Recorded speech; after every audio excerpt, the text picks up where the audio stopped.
Hello friends, this is SP Singh and welcome to smarter everyday. प्यारे दोस्तों, बात करेंगे B Ed second semester Kanpur university की, जिसमें आपकी कल से यानी कि 8 मई से परीक्षा शुरू हो रही है। ठीक है।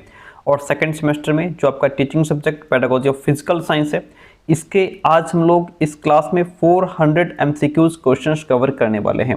और ये सारे प्रीवियस ईयर क्वेश्चंस रहेंगे। हालांकि पहले हमने इनको अलग अलग क्लासेस में डिस्कस किया है, लेकिन आज इस एक वीडियो में सुपर फास्ट रिवीजन के तौर पर इनको हम लोग खत्म करेंगे। बहुत फास्ट जो है, बस एक बार एक नज़र में आप इनको देख लें। ठीक है। तो ये हमारा उद्देश्य होगा। 400 क्वेश्चंस रहेंगे। अच्छा, 400 क्वेश्चंस कैसे रहेंगे हम इसमें डिस्कस करने वाले हैं। 2022 का क्वेश्चन पेपर, 2023 का क्वेश्चन पेपर, 2024 का क्वेश्चन पेपर और 2025 का क्वेश्चन पेपर। तो 1 2 3 4 ये 400 क्वेश्चन हम लोग इस क्लास में डिस्कस करेंगे। ठीक है।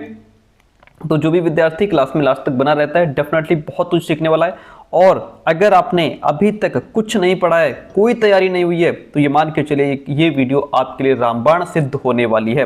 तो आइए शुरू करते हैं। पेडागोजी ऑफ फिजिकल साइंस के 400 एमसीक्यूज इसमें रहेंगे, जिसमें सबसे पहले 2025 का पीवाईक्यू हमारे सामने होगा। ठीक है। क्वेश्चन कहता है कि बीएस ब्लूम ने व्यवहार परिवर्तन के वर्गों की सिफारिश की है।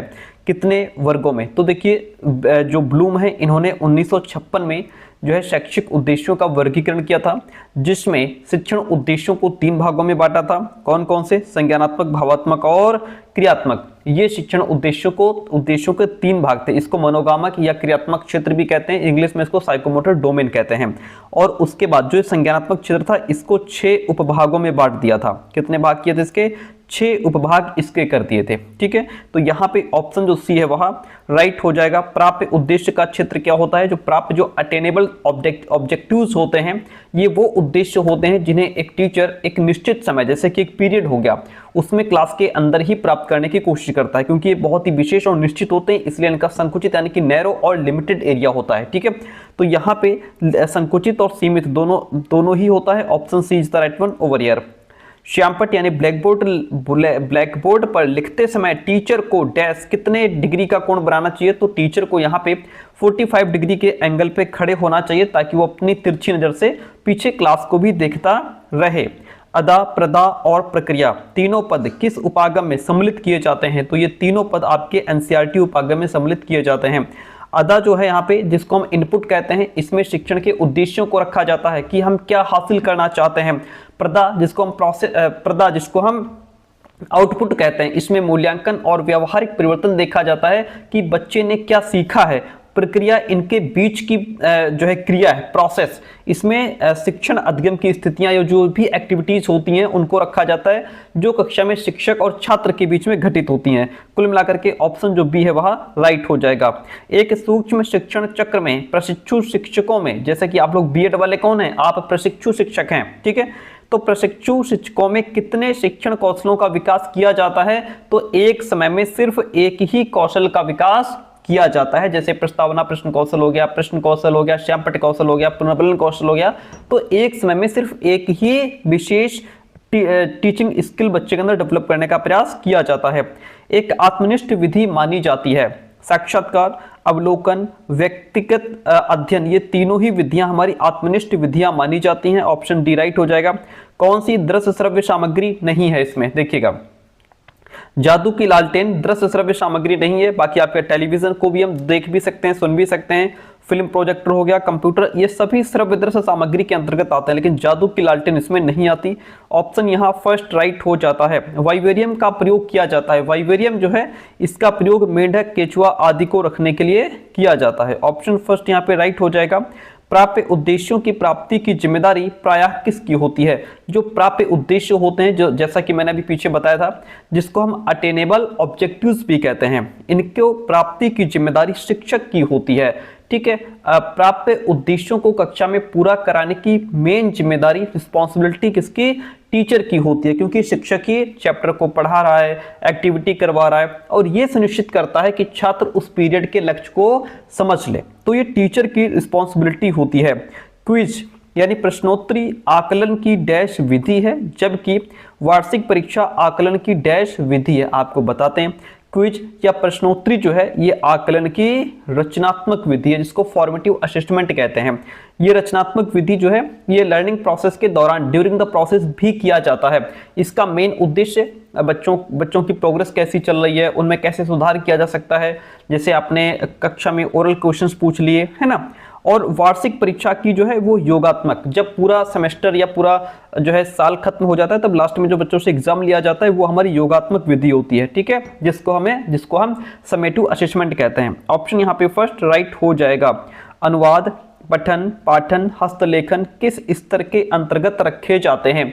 ये सभी किसके अंतर्गत आ जाते हैं? ये सभी अवबोध के अंतर्गत आ जाते हैं। सर किसमें? अवबोध, जिसको हम कहते हैं कॉम्प्रिहेंशन या अंडरस्टैंडिंग कहते हैं।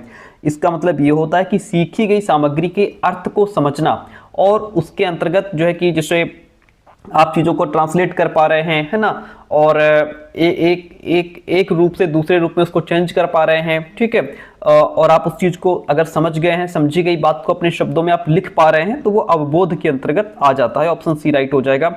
सूक्ष्म शिक्षण के जनक कौन माने जाते हैं? सूक्ष्म शिक्षण के जनक D.W. एलन माने जाते हैं। सर कौन? D.W. एलन माने जाते हैं। मस्तिष्क उद्दीलन, ब्रेन स्टॉर्मिंग प्रविधि के प्रतिपादक कौन है? इसके प्रतिपादक ओ ऑसबॉर्न है। कौन? जिनको हम एलेक्स एफ ऑसबॉर्न कहते हैं। इन्होंने 1953 में अपनी पुस्तक अप्लाइड इमेजिनेशन में जो है इस तकनीक का विकास किया था। किसका? मस्तिष्क उद्दीलन का। ओके। दल शिक्षा की क्रियाविधि के निम्न पद होते हैं। क्या पद होते हैं? शिक्षण योजना बनाना, ठीक है, जो हमारा दल शिक्षा या दल शिक्षण या जो टीम टीचिंग होती है, ये एक ऐसी शिक्षण पद्धति है जहां पे 2 या 2 से अधिक टीचर्स मिलकर के छात्रों के एक पूरे ग्रुप को पढ़ाते हैं, ठीक है।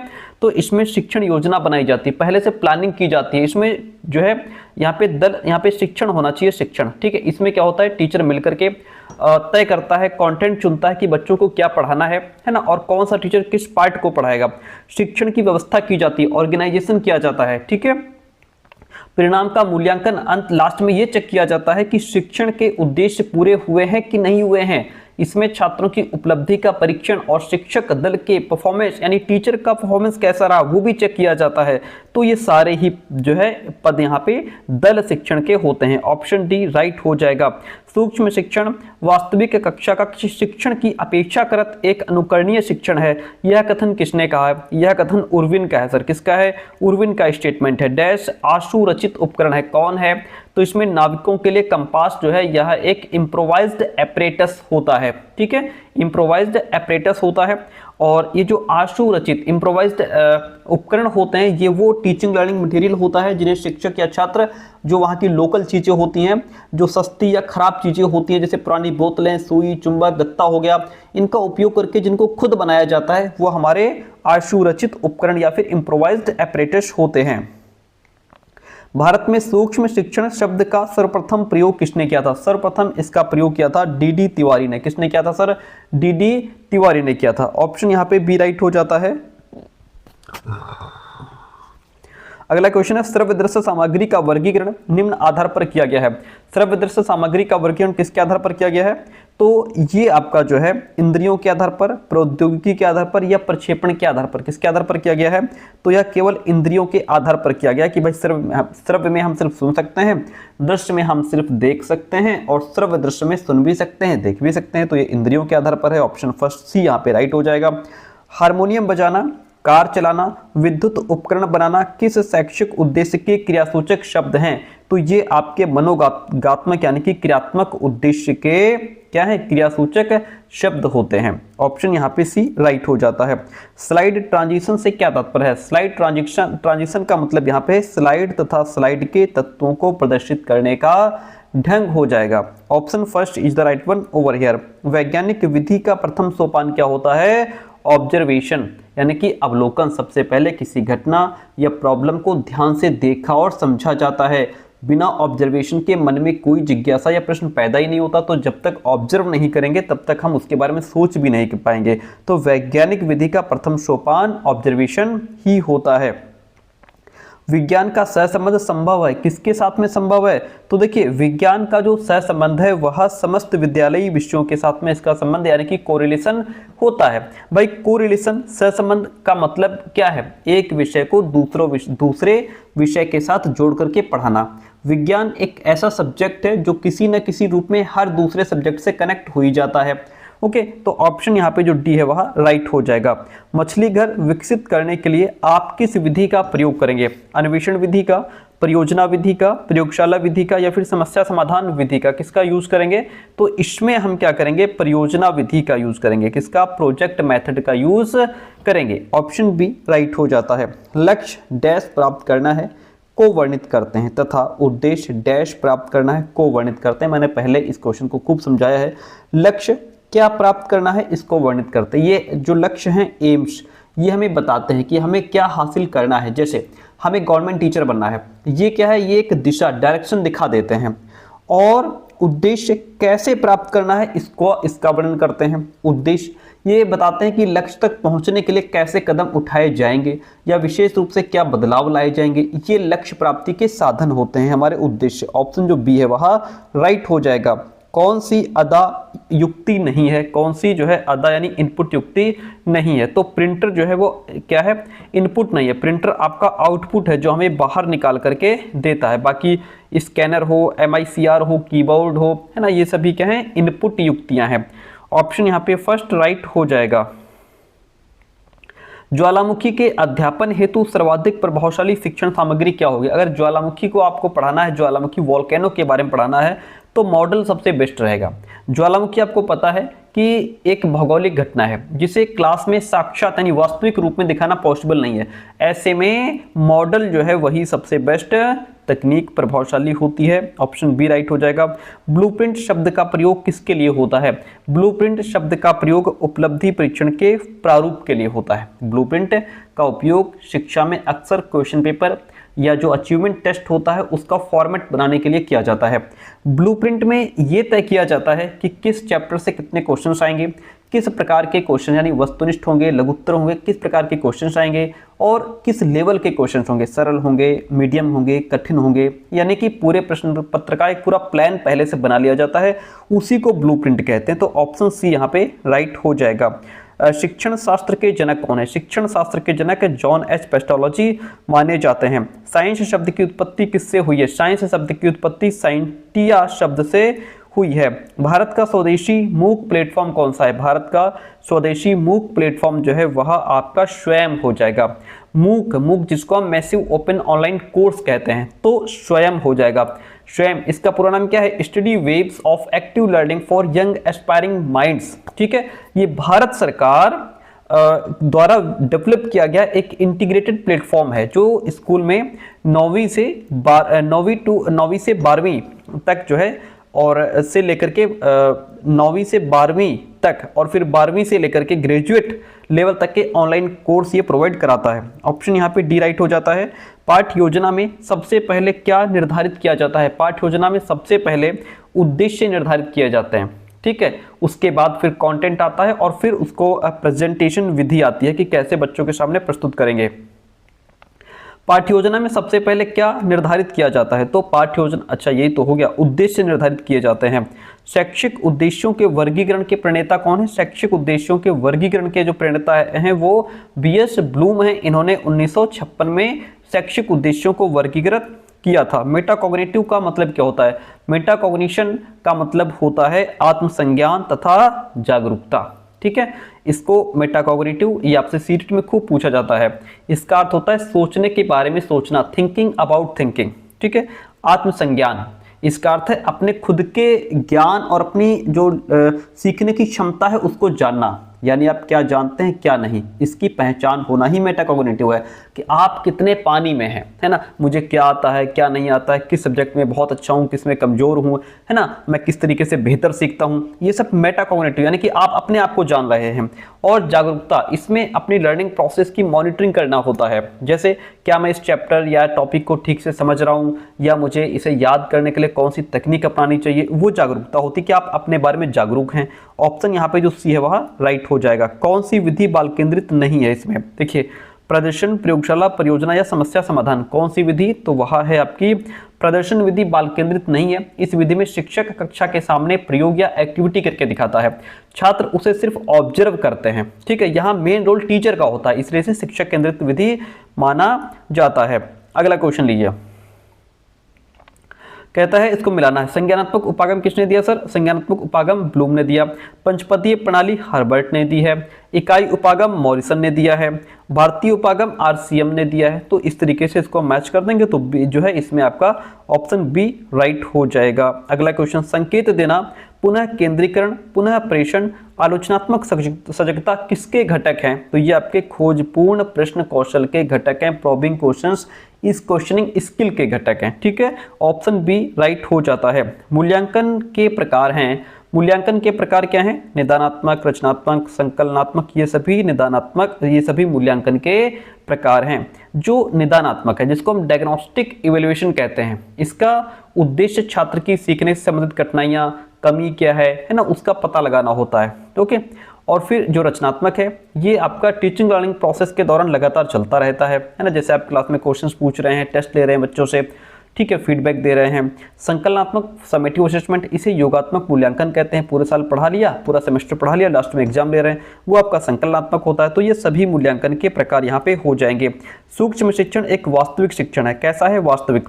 शिक्षण सामग्री के निर्माण में सहायक है। शिक्षण सामग्री के निर्माण में क्या सहायक है? तो इसमें OER, गूगल डॉक्स, ग्राफिक्स, ये सभी इसमें इंक्लूड हो जाते हैं। ऑप्शन जो डी है वह राइट हो जाएगा। आगे बढ़िए, क्वेश्चन कहता है कौन सा पाठ्यक्रम निर्माण का सिद्धांत नहीं है? एकीकरण का सिद्धांत, अभ्यास का सिद्धांत, संरक्षण का सिद्धांत, उपयोगिता का सिद्धांत। तो इसमें जो आपका अभ्यास का सिद्धांत है, यह पाठ्यक्रम निर्माण का सिद्धांत नहीं है। ठीक है, ऑप्शन बी यहाँ पे राइट हो जाएगा। वह अनुदेशन जिसमें अंतिम अनुक्रिया सबसे पहले करनी होती है, वह आपका क्या हो जाएगा? मैथेटिक्स में या फिर अवरोही अभिक्रम में अंतिम अनुक्रिया सबसे पहले करनी होती है। ठीक है, देखिए, मैथेटिक्स या अवरोही अभिक्रम अनुदेशन का विकास किसने किया था? तो इसका विकास किया था थॉमस एफ गिलबर्ट ने। ठीक है, जो शाखीय अभिक्रम है, इसके प्रतिपादक कौन है? इसके प्रतिपादक हैं नॉर्मन ए क्राउडर। रेखीय अभिक्रम जो है, इसके प्रतिपादक BF स्किनर हैं। ये आप ध्यान रखिएगा, क्वेश्चन आपसे पूछ लिया जाएगा। ऐसे प्रश्न जिनका अंतिम शब्द लुप्त होता है और वही प्रश्न का उत्तर होता है, जैसे दिल्ली भारत की डैश क्या है? दिल्ली भारत की राजधानी है। तो इस प्रकार के जो क्वेश्चंस होते हैं उन्हें एलिप्टिकल क्वेश्चंस कहा जाता है। कौन सा कार्य शिक्षक का नहीं है? बजट बनाने का काम शिक्षक का नहीं है। शिक्षक से संबंधित किस कार्यक्षेत्र का विस्तार राष्ट्रीय शिक्षा नीति में किया गया है? तो देखिए, इसमें वित्तीय और शैक्षिक दोनों क्या हो जाएंगे? ये दोनों कार्यक्षेत्र का विस्तार राष्ट्रीय शिक्षा नीति में किया गया है। ऑप्शन डी राइट हो जाता है। संशोधित ब्लूम टैक्सोनॉमी में संश्लेषण को डैश से विस्थापित किया गया। किससे विस्थापित किया गया? तो इसको निर्माण करने से विस्थापित किया गया। आपको बताते चले, ब्लूम ने 1956 की मूल टैक्सोनॉमी को 2001 में उनके ही छात्र लॉरेंस एंडरसन और डेविड क्रेथवॉल ने क्या किया? उसमें संशोधन कर दिया। ठीक है, जो मेन टैक्सोनॉमी थी उसमें संश्लेषण जो था वो 5वें स्थान पर था, और जो संशोधित संस्करण है इसमें जो है निर्माण करना, क्रिएटिंग नाम दिया गया। क्या नाम दिया गया? निर्माण करना, और इसे सबसे ऊंचे यानी 6ठे स्थान पर पहुंचा दिया गया था। ऑप्शन यहाँ पे सी राइट हो जाएगा। विज्ञान से संबंधित तथ्य, खोजों एवं लेखों को किसमें प्रकाशित किया गया? इनको जो है जर्नल्स में प्रकाशित किया गया। किसमें? जर्नल्स में। ऑप्शन बी राइट हो जाता है। निम्न कथन किससे संबंधित है? विज्ञान को सीखना विज्ञान को करना है। किससे संबंधित है? डॉक्टर दौलत सिंह कोठारी का ये स्टेटमेंट है। भौतिक विज्ञान शिक्षण के लिए महत्वपूर्ण सहायक सामग्री क्या हो जाएगी? तो इसके लिए जो महत्वपूर्ण सहायक सामग्री है वह चित्र विस्तारक यंत्र, मॉडल एवं चार्ट, पाठ्यपुस्तकें, ये सभी इंपॉर्टेंट हैं आपकी भौतिक विज्ञान शिक्षण के लिए। क्वेश्चन नंबर 49 कहता है भौतिक विज्ञान शिक्षण का स्वनिर्मित उपकरण इसमें से कौन सा हो जाएगा? तो स्वनिर्मित यानी कि जिसको हम आशुरचित भी कहते हैं, वो हो जाएगा आपका पेरिस्कोप। क्या हो जाएगा? पेरिस्कोप हो जाएगा। मूल्यांकन का वह प्रकार जो किसी शैक्षिक कार्यक्रम की समाप्ति पर छात्रों की उपलब्धि के आकलन हेतु उपयोग होता है। किसी शैक्षिक कार्यक्रम की समाप्ति पर पूछ रहा है तो वो हो जाएगा आपका योगात्मक मूल्यांकन, जिसको हम समेटिव इवैल्यूएशन भी कहते हैं। क्वेश्चन नंबर 51 कहता है आकलन होता है, तो आकलन रचनात्मक और नैदानिक दोनों ही होता है। रचनात्मक मतलब जहां पे ये देखना होता है कि बच्चा कैसे सीख रहा है, ठीक है, और नैदानिक मतलब जहां पे बच्चों को कोई चीज समझ में नहीं आ रही तो उसका निदान किया जाता है। ऑप्शन जो फर्स्ट है वह राइट हो जाएगा। CBCS का मतलब क्या होता है? CBCS का मतलब होता है चॉइस बेस्ड क्रेडिट सिस्टम। ठीक है। मुक्त शैक्षिक संसाधन OER की विशेषता क्या है? OER की विशेषता यह है कि ये शोध संस्थान पब्लिक डोमेन पर उपलब्ध है। दूसरी बात यह है, पब्लिक डोमेन का मतलब ये सामग्री इंटरनेट पर सबके लिए खुली होती है, जिसे कोई भी देख सकता है। यह बौद्धिक संपदा अधिकार के अंतर्गत अनुमति प्रदान करता है। ठीक है, इनका निःशुल्क उपयोग और पुनः अनुकूलन भी किया जा सकता है। कुल मिलाकर यहाँ सारे ही ऑप्शन राइट हो जाते हैं। MOOCs पाठ्यक्रम में निम्न सुविधाएं या अंग सम्मिलित होते हैं। तो इसमें किस प्रकार की सुविधाएं? इसमें आपका वीडियो व्याख्यान होता है, चर्चा मंच, प्रश्न आप डिस्कशन कर सकते हैं, आप मासिक और साप्ताहिक परीक्षण की भी लिए इसमें जो है कि जगह होती है। तो कुल मिलाकर के यहाँ भी आपके सारे ऑप्शंस राइट हो जाते हैं। पहले हमने इसको बहुत डीप में समझाया है कि क्वेश्चन को CCE पूरे देश में कब लागू हुआ? तो 1 अप्रैल 2009 को। ठीक है, CCE जिसको हम कंटिन्यूअस एंड कॉम्प्रिहेंसिव इवैल्यूएशन भी कहते हैं। क्वेश्चन में 56 कहता है संशोधित ब्लूम वर्गीकरण किसने दिया? लॉरेन एंडरसन और डेविड क्रेथवॉल ने संशोधित ब्लूम वर्गीकरण दिया। शिक्षण उद्देश्यों को व्यावहारिक लेखन में तृतीय सोपान क्या हो जाएगा? संदर्भित मैट्रिक्स का निर्माण। ऑप्शन डी राइट हो जाता है। अधिगम संबंधी त्रुटियों को शुद्ध करने के लिए प्रभावशाली क्रिया क्या है? तो वह है आपका उपचारात्मक शिक्षण, क्योंकि यहाँ पे आप त्रुटियों को दूर करेंगे। करिकुलम शब्द की उत्पत्ति लैटिन भाषा के किस शब्द से हुई है? तो यह लैटिन भाषा के क्यूरेरे शब्द से हुई है। ऑप्शन फर्स्ट राइट हो जाता है। सर्वाधिक शुद्ध मापन का पैमाना कौन सा हो जाएगा? आनुपातिक पैमाना सर्वाधिक शुद्ध मापन का पैमाना है। शैक्षिक उद्देश्य होते हैं, तो शैक्षिक उद्देश्य जो है आपके वहां दार्शनिक भी होते हैं, अनिश्चित भी होते हैं, व्यापक और आदर्श भी होते हैं। कुल मिलाकर के यहाँ पे ऑप्शन डी राइट हो जाता है। NCERT के अनुसार सूक्ष्म शिक्षण चक्र की जो अवधि है वह 36 मिनट होती है सर। ओके, स्वाभाविकरण डैश स्तर के बाद आता है। स्वाभाविकरण किसके बाद आता है? यह समन्वयन के बाद में स्वाभाविकरण स्तर आता है। नेक्स्ट क्वेश्चन लेते हैं। कहता है कि निर्देशित ट्यूटोरियल शिक्षण एक है। तो निर्देशित ट्यूटोरियल शिक्षण जो है यह एक अभिक्रमित निर्देशन है। सूक्ष्म शिक्षण डैश के रूप में प्रयुक्त होता है। सूक्ष्म शिक्षण किसके रूप में प्रयुक्त होता है? तो यह नवाचार प्रशिक्षण प्रविधि, पृष्ठपोषण प्रविधि, शिक्षण कौशल विकास प्रविधि के रूप में प्रयोग होता है। ऑप्शन यहाँ पे डी राइट हो जाएगा। पाठ्यक्रम कैसा होना चाहिए? पाठ्यक्रम जो है आपका वह लचीला और सुनियोजित होना चाहिए। वह प्रक्रिया जिसके द्वारा छात्रों का मूल्यांकन एक निर्धारित पैमाने पर किया जाता है उसे क्या कहते हैं? उसे ग्रेडिंग कहा जाता है डियर फ्रेंड। क्या कहा जाता है? उसे ग्रेडिंग कहा जाता है। इतनी बात क्लियर है। डैश सबसे कम प्रभावशाली है। सबसे कम प्रभावशाली क्या है? तो शब्द, सिर्फ शब्दों का यूज आप कर रहे हैं, बहुत कम इफेक्टिव है। ह्यूरिस्टिक शब्द जो है यह ग्रीक भाषा का अन्वेषण, ह्यूरिस्टिक शब्द का मतलब होता है ग्रीक भाषा का जो अन्वेषण है वहां से ह्यूरिस्टिक लिया गया है। देखिए ह्यूरिस्टिक, एक मिनट इसको समझा देते हैं। देखिए इसकी अगर उत्पत्ति की बात करें तो ह्यूरिस्टिक शब्द की उत्पत्ति ग्रीक भाषा के शब्द ह्यूरिस्किन, जिसको ह्यूरिस्किन एक शब्द होता है, स्पेलिंग होती है HEURISKEIN, ह्यूरिस्केन से हुई है। इस ग्रीक शब्द का शाब्दिक अर्थ होता है मैं खोजता हूं। इसका अर्थ अन्वेषण या खोज से लिया जाता है। अब बात क्लियर हुई। ऑप्शन ए यहाँ पे आपका राइट हो जाता है। इतनी बात क्लियर है, आगे बढ़िए। अब यहाँ पे आपको मिलान करना है, देखिएगा। तो प्रोजेक्ट विधि किसने दी? प्रोजेक्ट दी आपकी किलपैट्रिक ने। ह्यूरिस्टिक विधि किसने दी? आर्मस्ट्रॉन्ग ने। ओके, प्रश्नोत्तर विधि किसने दी? आपके सुकरात ने। और आगमनात्मक निगमनात्मक विधि के प्रतिपादक हैं अरस्तु। ऐसे मैच हो जाएगा।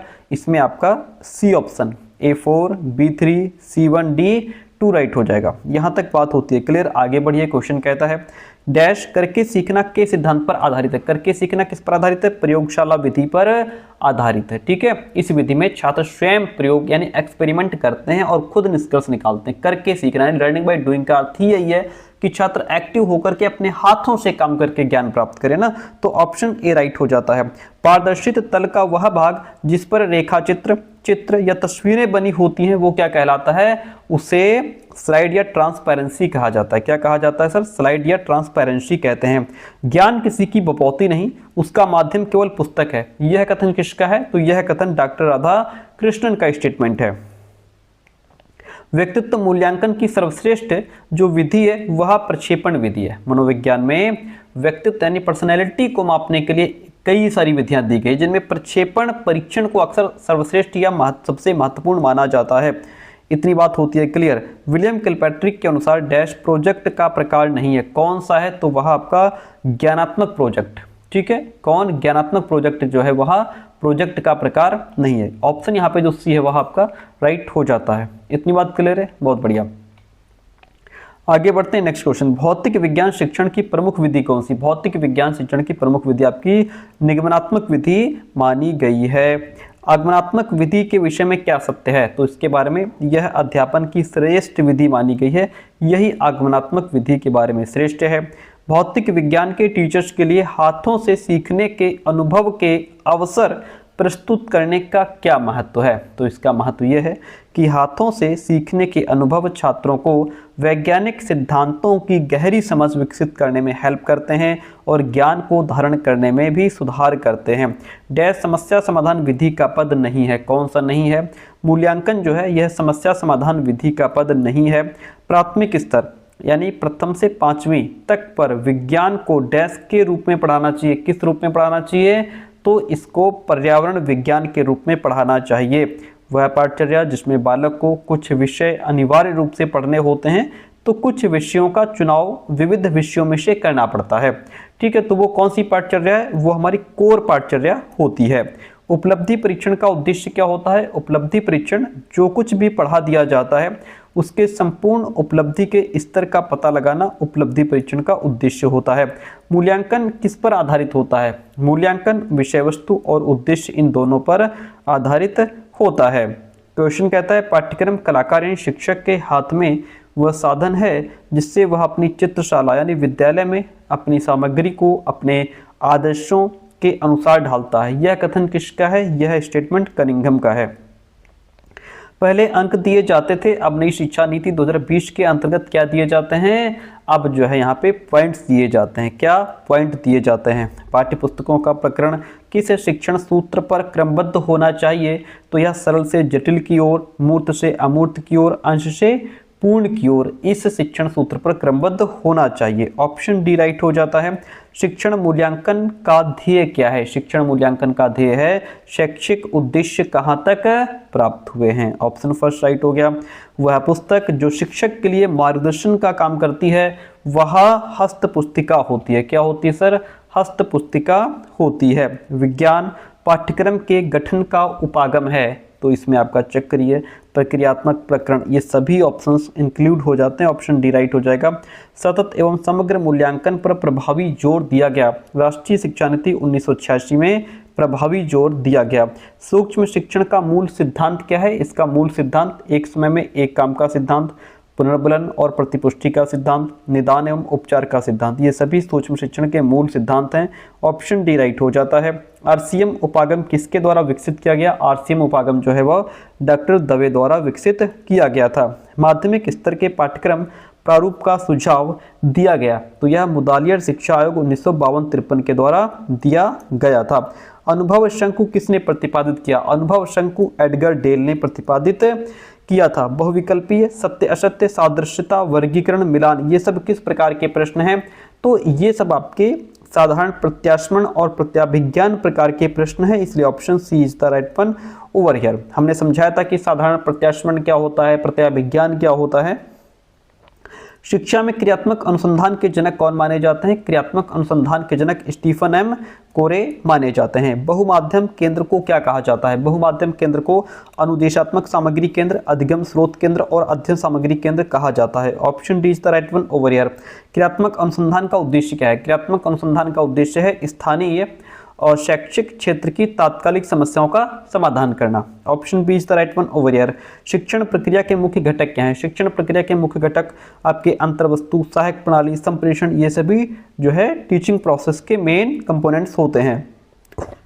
अगला क्वेश्चन, भौतिक विज्ञान की वह शाखा जिसमें नाभिकीय संरचना और नाभिकीय विकिरण का अध्ययन किया जाता है वह आपकी नाभिकीय भौतिकी है सर, नाभिकीय भौतिकी। ऑप्शन जो बी है वह राइट हो जाएगा। ठीक है, तो ये हमारे 100 क्वेश्चंस हो गए जिसमें हमने जो 2025 का पीवाईक्यू था उसको डिस्कस किया। अब इसके बाद दूसरा हम 2024 का पीवाईक्यू लेते हैं। चलिए अब यहाँ से हम शुरू करते हैं 2024 का जो PYQ है उसको शुरू करेंगे। ठीक है, देखिएगा, क्रियात्मक अनुसंधान को शिक्षा की समस्याओं के लिए सर्वप्रथम प्रयोग किया स्टीफन कोरे ने सर्वप्रथम प्रयोग किया था।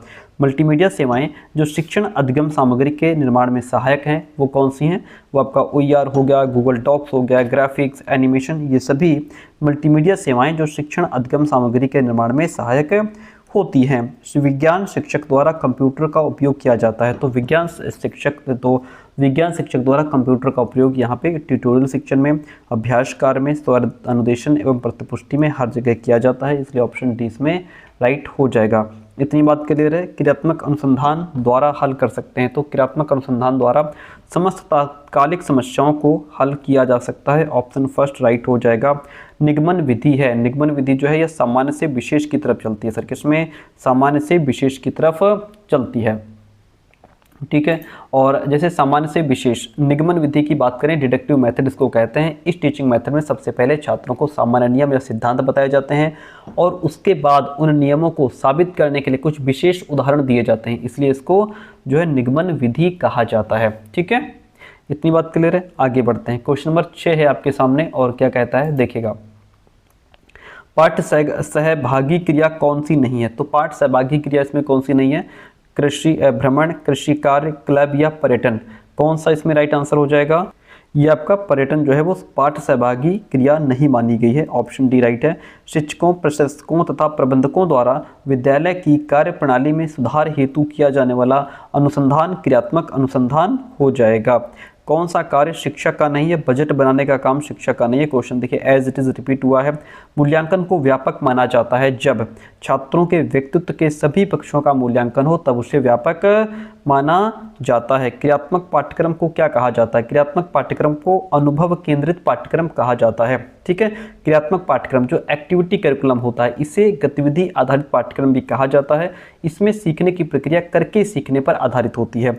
अनुभव केंद्रित क्यों? क्योंकि जब छात्र खुद किसी क्रिया या एक्टिविटी को करता है तो उसे प्रत्यक्ष अनुभव प्राप्त होता है, इसलिए इसे अनुभव प्राप्त कहते हैं। मूल्यांकन है, मूल्यांकन आपका द्विध्रुवीय प्रक्रिया है। मूल्यांकन कैसी प्रक्रिया है?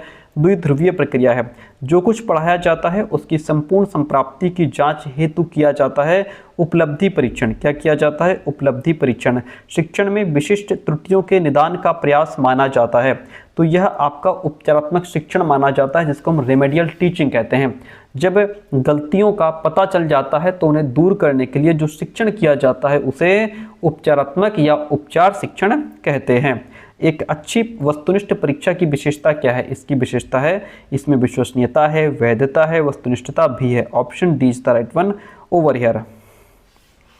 अम्ल द्वारा जले हुए शरीर के अंग पर किसका घोल लगाना चाहिए? तो यहाँ पे सोडियम बाइकार्बोनेट का घोल लगाना चाहिए। विज्ञान से संबंधित तथ्य, शोध, खोज एवं अनेक लेखों को डैश प्रकाशित किया जाता है, तो इनको जो है साइंस मैगजीन में प्रकाशित किया जाता है। छात्रों को course, elective, minor, skill based पाठ्यक्रम को चुनने की विकल्प प्रदान करती है। कौन प्रदान करती है? तो वह CBCS पद्धति, जिसको हम चॉइस बेस्ड क्रेडिट सिस्टम भी कहते हैं। ठीक है, ऑप्शन बी यहाँ पे राइट हो जाता है। CBCS का पूरा नाम क्या है सर? CBCS का पूरा नाम चॉइस बेस्ड क्रेडिट सिस्टम है। निःशुल्क एवं अनिवार्य बाल शिक्षा अधिकार RTE 2009 अधिनियम प्रदेश में कब लागू हुआ था? 1 अप्रैल 2010 को देश में लागू हुआ था।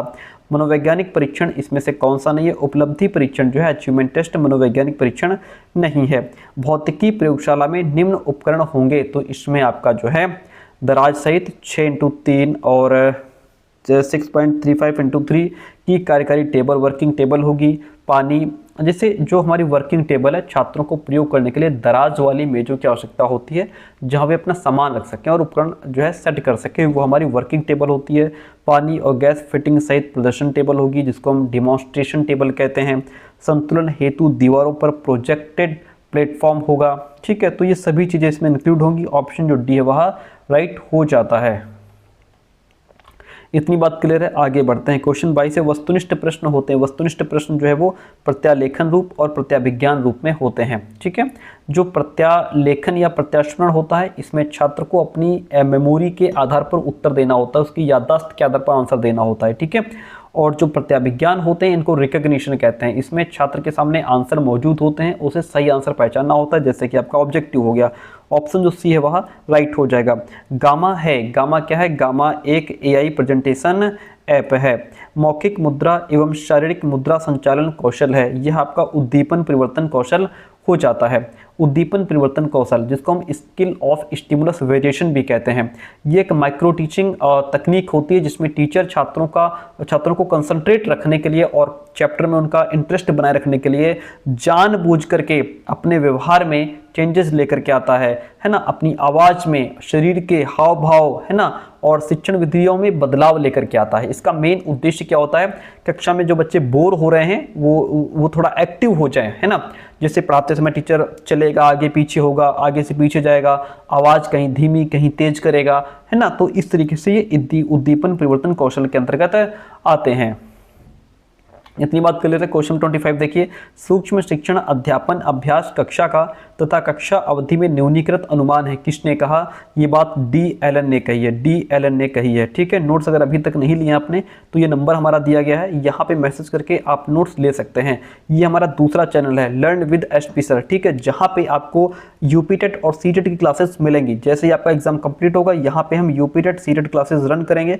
वो क्लासेस देखने के लिए आप इस चैनल को सब्सक्राइब कर लीजिए, लिंक डिस्क्रिप्शन बॉक्स में दिया है। विद्यार्थियों के रिकॉर्ड निम्न युक्ति द्वारा सुरक्षित रखे जा सकते हैं, किसके माध्यम से? स्प्रेडशीट, गूगल शीट, एक्सेल, इन सभी के माध्यम से विद्यार्थियों का डाटा सुरक्षित रखा जा सकता है। आगे बढ़िए, क्वेश्चन कहता है मिलान करना है भाई। क्या करना है सर?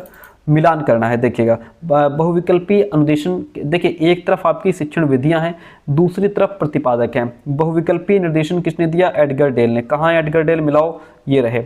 अनुरूपण शिक्षण की बात किसने की? क्रुकशैंक ने। कहाँ है? ये रहे, मिला दो। शाखीय अभिक्रमित शिक्षा निर्देशन या शिक्षण किसने दिया? नॉर्मन ए क्राउडर ने दिया। रेखीय अभिक्रमित निर्देशन किसने दिया? बीएफ स्किनर ने दिया। हो गई बात पूरी, कंप्लीट हो गई। ठीक है, हाँ एक बचता है, अवरोह अभिक्रमित निर्देशन थॉमस गिलबर्ट ने दिया। ऐसे ये हमारा मैच हो जाएगा। ठीक है, तो 1 को 3rd से मिला दो, 2 को 4 से मिला दो। कहाँ? 1 को 3rd से, 2 को 4 से, 3 को हम मिलाएंगे 1st से, 4 को 2nd से, 5। ठीक है, यहाँ पे ऑप्शन जो डी है वह राइट हो जाता है। आगे बढ़िए, उपलब्धि परीक्षण तथा नैदानिक परीक्षण में मुख्य अंतर किस बात का होता है? इसमें मुख्य अंतर उद्देश्य का होता है सर। ठीक है, किसका? उद्देश्य का अंतर होता है। क्यों होता है, कैसे होता है, पहले हमने बहुत डीप में समझाया है। 29 नंबर, किसी पूर्व निर्मित चालू शिक्षा नीति योजना, पाठ्यवस्तु, शिक्षण विधि, शिक्षण सामग्री तथा मूल्यांकन प्रविधि की उपयोगिता की जांच के लिए किया जाने वाला मूल्यांकन क्या कहलाता है? यह आपका योगात्मक मूल्यांकन, समेटिव इवैल्यूएशन कहलाता है। इकाई प्रविधि डैश सिद्धांत पर निर्मित है। जो इकाई प्रविधि है वह गेस्टाल्ट मनोविज्ञान के सिद्धांत पर आधारित है। अदा, प्रदा और प्रक्रिया किस उपागम में सम्मिलित होते हैं? ये आपके एनसीईआरटी उपागम में सम्मिलित होते हैं। स्वनिर्मित उपकरणों को बनाने से विद्यार्थियों में किसका विकास होता है? तो इससे विद्यार्थियों में कलात्मक और रचनात्मक अभिवृत्ति का विकास होता है। आदत निर्माण डैश के बाद आता है। जो आदत निर्माण है वह स्वाभाविकरण के बाद आता है। आदत निर्माण जो है स्वाभाविकरण के बाद आता है। जब कोई क्रिया स्वाभाविकरण के स्तर पर पहुंच जाती है तो वह व्यक्ति की आदत बन जाती है। इसीलिए आदत निर्माण स्वाभाविकरण के बाद या उसी के परिणाम स्वरूप आता है। ठीक है,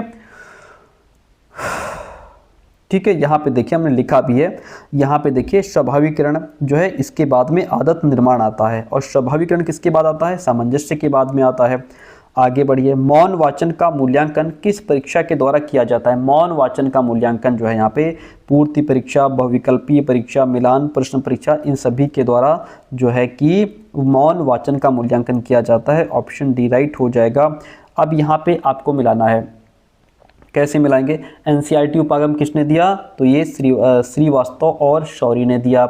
एनसीईआरटी और फिर आपका क्या है? संशोधित ब्लूम वर्गीकरण किसने दिया? क्रैथवॉल और एंडरसन ने। आरसीएम उपागम किसने दिया? आरसी दवे ने।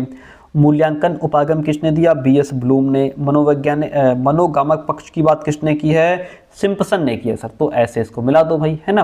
तो ये क्या हो जाएगा, 1 आपका 15 हो जाएगा, 24 हो जाएगा, 32 हो जाएगा, 4351 हो जाएगा। ऑप्शन जो यहाँ फर्स्ट है वह राइट हो जाता है। निर्देशित ट्यूटोरियल शिक्षण है, निर्देशित ट्यूटोरियल शिक्षण आपका उपचारात्मक शिक्षण हो जाएगा, उपचारात्मक शिक्षण हो जाएगा। वह विधि जिसमें विद्यार्थी मूर्त तथ्यों के आधार पर सामान्यीकरण करता है उसे क्या कहते हैं, उसे आगमन विधि कहते हैं सर। ठीक है, आगमन विधि। इसमें इस विधि में छात्र सबसे पहले जो मूर्त तथ्य हैं, कॉन्क्रीट फैक्ट हैं या उदाहरण हैं, उनका अवलोकन करता है। इन विशेष उदाहरणों के आधार पर वो एक सामान्य नियम या सिद्धांत तक पहुंचता है जिसे सामान्यीकरण यानी जनरलाइजेशन कहा जाता है। कौन सा समूह आरोही क्रम में चिंतन के उच्च स्तर को सही रूप में प्रदर्शित करता है, तो वह है आपका ज्ञान, बोध, फिर अनुप्रयोग आएगा, फिर विश्लेषण, संश्लेषण, मूल्यांकन आ जाएगा। ऐसा अनुदेशन जो विषय वस्तु के स्वामित्व पर बल देता है वह कौन है, वह आपका अवरोह अभिक्रमित अनुदेशन। ठीक है, इसे मैथेटिक्स भी कहा जाता है जिसका प्रतिपादन थॉमस एफ गिलबर्ट ने 1962 में किया था। ठीक है, इस अभिक्रम में विषय के स्वामित्व पर अधिक जोर दिया जाता है। निम्न में से कौन सी गुणात्मक मूल्यांकन प्रविधि है, वह है साक्षात्कार। गुणात्मक मूल्यांकन प्रविधि साक्षात्कार। निबंधात्मक परीक्षा की विशेषता क्या है, निबंधात्मक परीक्षा की विशेषता है विस्तृत पाठ्यक्रम पर आधारित होना और भावों एवं विचारों का अभिव्यक्तिकरण होता है। निबंधात्मक परीक्षा में निर्माण की दृष्टि से भी सुगम होता है, इसलिए यहाँ पे जो ऑप्शन डी है वह राइट हो जाएगा। अध्यापक निर्मित परीक्षा होती है, जो अध्यापक निर्मित परीक्षा है वह विश्वसनीयता व वैधता उसमें अधिक होती है। क्या होती है सर, विश्वसनीयता और वैधता अधिक होती है। मूल्यांकन का शाब्दिक अर्थ क्या है, मूल्य का आकलन, मूल्य का आकलन मूल्यांकन या मूल्य का अंकन मूल्यांकन हो जाएगा। ठीक है, सूक्ष्म शिक्षण डैश के रूप में प्रयोग होता है। जो सूक्ष्म शिक्षण है वह शिक्षण कौशल विकास प्रविधि के रूप में प्रयोग होता है। किलपैट्रिक के अनुसार परियोजना का डैश प्रकार नहीं है, तो इसमें कौन परियोजना का प्रकार नहीं है, व्यक्तिगत व सामूहिक परियोजना परियोजना का प्रकार नहीं है। ऑप्शन इसमें जो डी है वह राइट हो जाता है।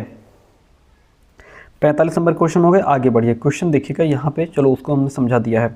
कौन सा पाठ्यक्रम सिद्धांत, कौन सा पाठ्यक्रम विकास का सिद्धांत नहीं है, तो इसमें अभ्यास का सिद्धांत पाठ्यक्रम विकास का सिद्धांत नहीं है। आगे बढ़ते हैं, क्वेश्चन लेते हैं। कौन सा योजना पद्धति का पद या सोपान नहीं है, तो योजना का निर्माण जो है योजना पद्धति का पद या सोपान नहीं है, कंस्ट्रक्शन ऑफ प्लान नहीं है। समस्या समाधान विधि है, समस्या समाधान विधि जो है वह बाल केंद्रित विधि है सर। कैसी है, चाइल्ड सेंटर्ड मेथड है। पृष्ठ पोषण की अवधारणा है, पृष्ठ पोषण की अवधारणा। कौशल में स्वामित्व होना, देखिए निरंतर फीडबैक मिलने से व्यक्ति अपनी गलतियों को सुधारता जाता है और अंततः उस विशेष कौशल में महारत या स्वामित्व हासिल कर लेता है। माइक्रो टीचिंग इसका सबसे अच्छा उदाहरण है। ऑप्शन बी राइट हो जाएगा। शिक्षण प्रविधि का क्रियान्वयन किया जाता है, शिक्षण प्रविधि का क्रियान्वयन शिक्षा क्रियाओं से किया जाता है। किससे, शिक्षा क्रियाओं से। शैक्षिक अनुसंधान के प्रकार हैं, तो इसमें देखिए आपका मौलिक अनुसंधान, अनुप्रयुक्त अनुसंधान, क्रियात्मक अनुसंधान, ये सभी शैक्षिक अनुसंधान के प्रकार हैं। ऑप्शन डी राइट हो जाता है। सूक्ष्म शिक्षण विधि के जनक कौन है, इसके जनक हैं D.W. एलन एवं Keith Aitchison. Option B right हो जाएगा। कौन सी अनुदाय युक्ति नहीं है इसमें, तो वह आपकी प्रिंटर जो है वो इनपुट नहीं है। अनुदाय युक्ति यानी कि कंप्यूटर की शब्दावली में इसको अनुदाय युक्ति को इनपुट डिवाइस कहा जाता है। तो जो प्रिंटर है वो इनपुट डिवाइस नहीं है, वो तो आउटपुट है आपका। ठीक है, ऑप्शन ए राइट हो जाता है। कौन सा शिक्षण कौशल नहीं है, तो इसमें कौन सा है, व्यवहार पहचान जो है ये शिक्षण कौशल नहीं है, टीचिंग स्किल नहीं है। सबसे कम प्रभावशाली क्या है, केवल शब्द, यह बहुत कम प्रभावशाली है। वह प्रक्रिया जिससे हम विद्यार्थियों का मूल्यांकन एक निर्धारित पैमाने पर किया जाता है वह ग्रेडिंग हो जाएगा। क्या हो जाएगा सर, ग्रेडिंग हो जाएगा। संकेत देना, पुनः केंद्रीकरण, पुनः प्रेरक, आलोचनात्मक सजगता, ये सब किसके घटक हैं, ये सब खोजपूर्ण प्रश्न कौशल के घटक हैं। सतत एवं व्यापक मूल्यांकन किस बोर्ड ने प्रारंभ किया था, ये आपके CBSE बोर्ड ने प्रारंभ किया था। अनुक्रिया किस पक्ष का भाग है, अनुक्रिया भावात्मक पक्ष का भाग है, अफेक्टिव डोमेन का पार्ट है। साइंस लैटिन क्रिया शब्द से उत्पन्न हुआ है, यह आपका साइंटिया शब्द से उत्पन्न हुआ है। शिक्षण शास्त्र के जनक कौन है, शिक्षण शास्त्र के जनक जॉन एच पेस्टोलॉजी हैं सर। कौन है, जॉन एच पेस्टोलॉजी हैं। राष्ट्रीय विज्ञान दिवस कब मनाया जाता है, राष्ट्रीय विज्ञान दिवस 28 फरवरी को मनाया जाता है। डैश अप्रक्षेपित सामग्री है, कौन सी सामग्री, तो वह आपकी श्याम पट्ट, ये नॉन प्रोजेक्टेड एड है। देखिए, अप्रक्षेपित सामग्री ये वो साधन होते हैं जिन्हें दिखाने के लिए किसी मशीन, बिजली या पर्दे की आवश्यकता नहीं होती है। छात्र इन्हें डायरेक्ट देख सकते हैं, श्यामपट्ट को डायरेक्ट देख सकते हैं। भारत का स्वदेशी मूक जो है वह क्या हो जाएगा? स्वयं। क्या हो जाएगा? स्वयं हो जाएगा। सुकरात की शिक्षण विधि कौन सी है? प्रश्नोत्तर विधि है। कौन सी? प्रश्नोत्तर। विज्ञान शिक्षण में स्वनिर्मित उपकरणों को बांटा गया है, तो स्वनिर्मित उपकरणों को 5 भागों में बांटा गया। सर कितने भागों में? 5 भागों में बांटा गया है। अनुसंधान विधि के प्रवर्तक कौन हो जाएंगे? इसके प्रवर्तक हो जाएंगे आर्मस्ट्रॉन्ग। कौन? आर्मस्ट्रॉन्ग। OER का फुल फॉर्म क्या होता है? Open educational resources. Open educational resources. भौतिक आशुरचित स्वनिर्मित उपकरण कौन सा हो जाएगा? तो वह आपका पेरिस्कोप हो जाएगा। सर क्या हो जाएगा? पेरिस्कोप हो जाएगा। ब्लूम का संशोधित वर्गीकरण कब दिया गया? संशोधित वर्गीकरण 2001 में दिया गया, और जो मेन था वो 1956 में दिया गया था। 71 नंबर क्वेश्चन आपके सामने है। कहता है एक तरफ हमारे शिक्षण उपागम है, दूसरी तरफ उनके प्रतिपादक हैं।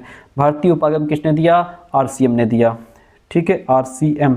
हाँ अच्छा, ये तो डायरेक्ट मिला ही हुआ है। संज्ञानात्मक उपागम किसने दिया? ब्लूम ने दिया। पंचपदी उपागम किसने दिया? हर्बर्ट ने। इकाई उपागम किसने दिया? मॉरिसन ने। ठीक है, ये बात ध्यान रखिएगा।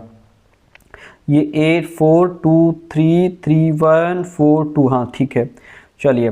पाठ्योजना में सबसे पहले क्या निर्धारित किया जाता है? पाठ्योजना में सबसे पहले उद्देश्य निर्धारित किए जाते हैं। उद्देश्यों के कितने पक्ष होते हैं? उद्देश्यों के 3 पक्ष होते हैं। ठीक है, कितने पक्ष होते हैं? 3। ज्ञानात्मक, भावात्मक और क्रियात्मक। फर्ग्यूसन के अनुसार सहसंबंध का उद्देश्य 2 चरों में डैश का पता लगाना है। किसका पता लगाना है? तो यह मात्रा का पता लगाना है। अनुभव का शंकु किसके द्वारा दिया गया? अनुभव का शंकु एडगर डेल के द्वारा दिया गया था। कौशलों के स्थानांतरण के लिए उपयोगी है, तो इसमें आपका सूक्ष्म शिक्षण। कौशलों के स्थानांतरण के लिए सूक्ष्म शिक्षण उपयोगी है। विज्ञान पाठ्यक्रम संगठन का उपागम है, तो यह आपका चक्रीय उपागम, प्रकरण उपागम, प्रक्रियात्मक उपागम, ये सभी आंसर राइट हो जाएगा। ऑप्शन डी राइट हो जाता है। शिक्षक का प्रमुख भूमिका काम क्या है? शिक्षक का प्रमुख भूमिका काम शिक्षण है। सर क्या हो जाएगा? शिक्षण। ऑप्शन ए राइट हो जाता है। श्रव्य दृश्य सामग्री का वर्गीकरण निम्न आधार पर किया गया है। किस आधार पर किया गया है? तो यह जो है आपका इंद्रियों के आधार पर, और दूसरा प्रौद्योगिकी के आधार पर किया गया है। ठीक है, इसलिए ऑप्शन बी राइट हो जाएगा, फर्स्ट एंड सेकंड वन। पाठ्यक्रम को मानव जाति के समूचे ज्ञान एवं अनुभव का केंद्र बिंदु समझा जाना चाहिए। यह कथन किसका है? मुनरो का स्टेटमेंट है। सर ब्लूम वर्गीकरण में सर्वोच्च उच्च घटक कौन सा है? सर्वोच्च उच्च घटक जो है वह मूल्यांकन है। ब्लूप्रिंट शब्द प्रयोग होता है। ब्लूप्रिंट शब्द किसके लिए? उपलब्धि परीक्षण में ब्लूप्रिंट शब्द का प्रयोग होता है। पाठ्यक्रम निर्माण का बुनियादी सिद्धांत क्या है? विविधता एवं लचीलेपन का सिद्धांत पाठ्यक्रम निर्माण का बुनियादी सिद्धांत है। मूल्यांकन के प्रकार हैं, तो ये सभी यहाँ पे मूल्यांकन के प्रकार हैं, चाहे आपका निदानात्मक हो, रचनात्मक हो, संकलनात्मक हो, ये सभी मूल्यांकन के प्रकार हैं। Option D is the right one over here. समूह चर्चा तथा अवलोकन मूल्यांकन हैं, ये अनौपचारिक मूल्यांकन के अंतर्गत आते हैं।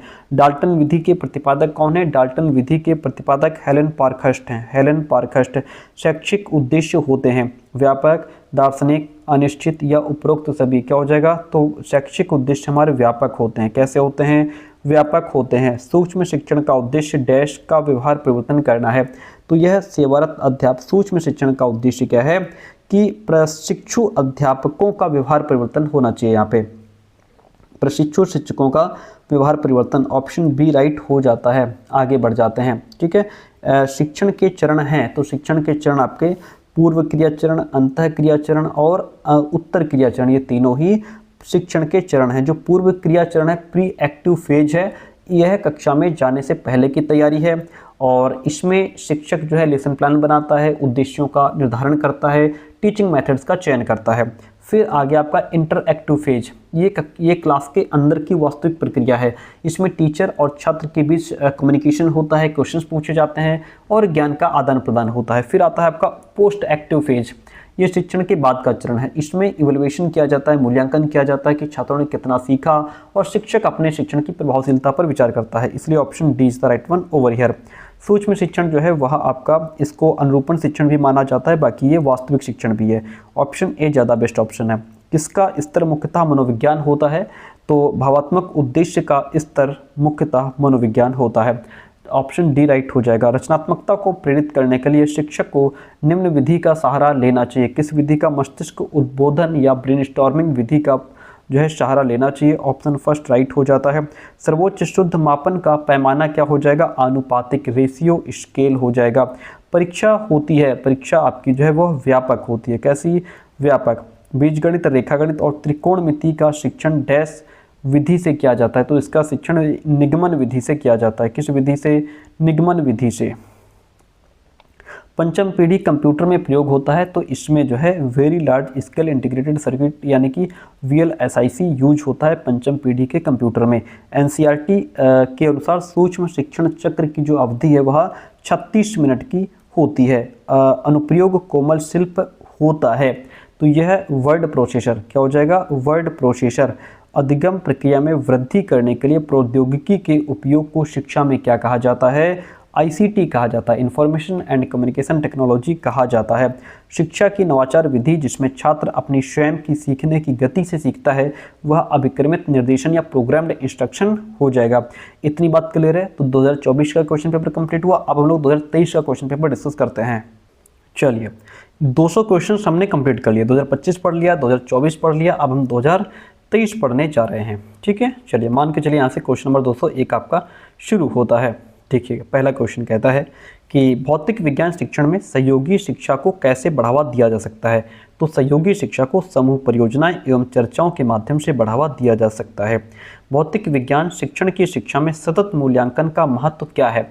इसका महत्व यह शिक्षकों को छात्रों की प्रगति का मूल्यांकन करने और समय रहते प्रतिक्रिया प्रदान करने में मदद करता है। ऑप्शन बी राइट हो जाएगा। भौतिक विज्ञान शिक्षण कक्षा में सकारात्मक शिक्षण वातावरण कैसे बनाया जा सकता है? सहभागिता और विकास मानसिकता को प्रोत्साहित करके जो है सकारात्मक शिक्षण वातावरण बनाया जा सकता है। एक शिक्षक को शिक्षण रणनीति तय करने में क्या मदद करता है? तो यह आपका उद्देश्य, ठीक है, एक शिक्षक को शिक्षण रणनीति तय करने में उद्देश्य मदद करते हैं। उद्देश्य होते हैं, जो उद्देश्य होते हैं आपके, यह तात्कालिक और लक्ष्य प्राप्त कर सकते हैं, दोनों ही होते हैं। ठीक है, तात्कालिक जो इमीडिएट जिसको कहते हैं, ये उद्देश्य छोटे और स्पष्ट होते हैं जिन्हें एक निश्चित समय सीमा या क्लास के दौरान प्राप्त किया जा सकता है।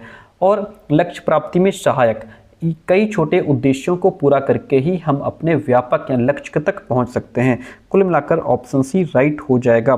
ब्लूम ने शिक्षण उद्देश्यों को इस प्रकार वर्गीकृत किया है। तो ब्लूम ने जो शिक्षण उद्देश्य दिए उसमें संज्ञानात्मक उद्देश्य, भावात्मक और क्रियात्मक तीनों ही दिए। बाद में उन्होंने संज्ञानात्मक को 6 भागों में भी बांटा है। ब्लूम के भावात्मक उद्देश्यों को डैश और उनके सहयोगियों को वर्गीकृत किया गया था। तो यह आपका जो है ब्लूम के भावात्मक उद्देश्यों को क्रेथवाल और मारिया, किसने? क्रेथवाल मारिया, इन दोनों ने जो है इसमें क्रेथवाल, मारिया और उनके सहयोगियों ने वर्गीकृत किया था भावात्मक उद्देश्यों को, इसलिए ऑप्शन सी यहाँ पे राइट हो जाएगा। 3 गति के नियम न्यूटन ने दिए हैं, कोई शक नहीं इसमें। डैश व्यापक और सामान्य होते हैं जबकि डैश विशिष्ट, स्पष्ट और सटीक रूप से परिभाषित होते हैं। किसकी बात हो रही है यहाँ पे बात लक्ष्य और उद्देश्य की हो रही है। लक्ष्य व्यापक और सामान्य होते हैं जबकि उद्देश्य जो है वो विशेष, स्पष्ट और सटीक होते हैं। भौतिक विज्ञान का अध्ययन करने के उद्देश्य मुख्य रूप से किस उपयुक्त कौशल को विकसित करने का है? तो यहाँ पे हम बच्चों के अंदर वैज्ञानिक अवलोकन जो है वो वैज्ञानिक अवलोकन कौशल विकसित करने का उद्देश्य है। ठीक है, ब्लूम ने संज्ञानात्मक उद्देश्यों को कितनी श्रेणियों में विभाजित किया है? 6 श्रेणियों में विभाजित किया है। ज्ञानात्मक, ज्ञान, बोध, प्रयोग, विश्लेषण, संश्लेषण, मूल्यांकन, यही वो 6 श्रेणियां हैं। डैश एक ऐसा व्यवहार है जिसमें छात्र बिना बोले उचित भावनाओं के साथ अपनी भावनाएं प्रकट कर सकता है। कौन सा ऐसा व्यवहार है? तो वह हमारा गैर वर्णनात्मक संचार है, जिस नॉन वर्बल कम्युनिकेशन है। ऑप्शन ए राइट हो जाएगा। किसने प्रबंधन के लिए एक नई व्याख्या दी है जिसमें ये कहा गया है कि यह बदलने वाली अवधारणा है? तो वह किसने कहा? ड्रकर ने कहा है। किसने? ड्रकर ने कहा। ऑप्शन फर्स्ट राइट हो जाएगा। किसने परीक्षा प्रणाली के संदर्भ में उद्देश्यों पर स्थानांतरित किया है? तो वह कौन है? एनसीईआरटी। एनसीईआरटी ने परीक्षा प्रणाली में रटने की बजाय उद्देश्यों यानी लर्निंग आउटकम्स पर आधारित मूल्यांकन की ओर जोर दिया, यानी शिक्षा को उद्देश्य केंद्रित बना दिया। ऑप्शन बी राइट हो जाएगा। आरसीएम का मतलब क्या होता है? शिक्षा का क्षेत्रीय कॉलेज मैसूर, ठीक है, जिसको हम regional college of education Mysore भी कहते हैं, डैश सबसे लोकप्रिय है, जो विकास प्रोग्रामीकृत शिक्षण और संज्ञानात्मक और भावात्मक उद्देश्यों पर ध्यान केंद्रित करता है, वह है बीएस ब्लूम का दृष्टिकोण। क्या हो जाएगा सर? बीएस ब्लूम का दृष्टिकोण। एक शिक्षक का व्यक्तित्व कैसा होना चाहिए? एक शिक्षक का व्यक्तित्व मित्रता और सहानुभूति भाव वाला हो, हास्य और ताकत वाला हो, ईमानदारी और गंभीरता वाला भी होना चाहिए। Option D is the right one over here. Micro शिक्षण प्रभावी रूप से किस समय होता है? माइक्रो शिक्षण प्रभावी रूप से शिक्षण अभ्यास के दौरान होता है। Option B is the right one over here. Dash में विशेष शिक्षा के शिक्षक और सामान्य वर्ग के शिक्षक मिलकर एक ही कक्षा में छात्रों को पढ़ाते हैं, उसे कहते हैं टीम टीचिंग मॉडल। क्या कहते हैं सर? टीम टीचिंग मॉडल कहते हैं। किस मॉडल में विशेषज्ञ छात्र के साथ सामान्य शिक्षा कक्षा के बाहर काम करते हैं? वो है आपका संसाधन मॉडल, जिसे हम रिसोर्स मॉडल भी कहते हैं। एक अच्छा शिक्षक वह है जो छात्रों को सीखने के लिए प्रेरित करता है। एक अच्छा शिक्षक वो है जो छात्रों को सीखने के लिए प्रेरित करे। निम्न में से बहुविकल्पीय प्रकार के प्रश्नों के संदर्भ में कौन सा वक्तव्य सही है? तो जो बहुविकल्पीय प्रश्न होते हैं वे निबंध प्रकार के प्रश्नों से कम विषय वस्तुक होते हैं। ऑप्शन बी राइट हो जाएगा। निम्न में से कौन सा कारक शिक्षण पर प्रभाव नहीं डालता है? तो वह शिक्षकों और छात्रों की सामाजिक आर्थिक पृष्ठभूमि जो है वो टीचिंग पर कोई प्रभाव नहीं डालती है। निम्न में से कौन सी शिक्षण की सबसे उत्तम विधि मानी गई है? जो प्रदर्शन विधि है, जिसमें टीचर बच्चों को दिखा करके समझाता है, वो सबसे उत्तम विधि मानी गई है। प्रभावी शिक्षण एक शिक्षक के किस गुण के परिणाम स्वरूप होता है? तो यह आपका शिक्षक द्वारा छात्रों को सिखाने और समझाने का जो कौशल है, ये जो है प्रभावी शिक्षण। क्वेश्चन क्या कह रहा है? प्रभावी शिक्षण एक शिक्षक के किस गुण के परिणाम स्वरूप होता है? तो शिक्षक द्वारा छात्रों को सिखाने और समझाने का कौशल के आधार पर होता है। ऑप्शन सी यहाँ पे राइट हो जाएगा। ठीक है, नोट्स के लिए नंबर दिया गया है। शिक्षा का सबसे उपयुक्त अर्थ क्या है? शिक्षा का सबसे उपयुक्त अर्थ है व्यवहार में संशोधन। जब तक बच्चे के व्यवहार में बदलाव दिखाई ना दे तब तक आपकी शिक्षा किसी काम की नहीं, आपने पढ़ाया किसी काम का नहीं। एक अच्छे शिक्षक का सबसे महत्वपूर्ण गुण ये होता है कि वह विषय वस्तु का अच्छा ज्ञान हो, अपने सब्जेक्ट पर उसने मास्टरी हासिल कर रखी हो, है ना।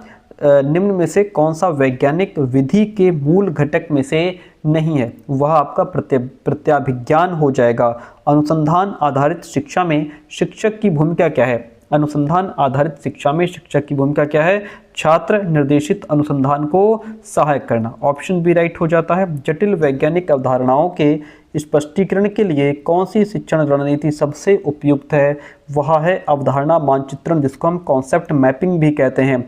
निर्माणवादी शिक्षा सिद्धांत के अनुसार ज्ञान प्राप्त करने का सबसे अच्छा तरीका क्या है? वह है खुद की खोज और हाथों का अनुभव। खुद की खोज और हाथों का अनुभव।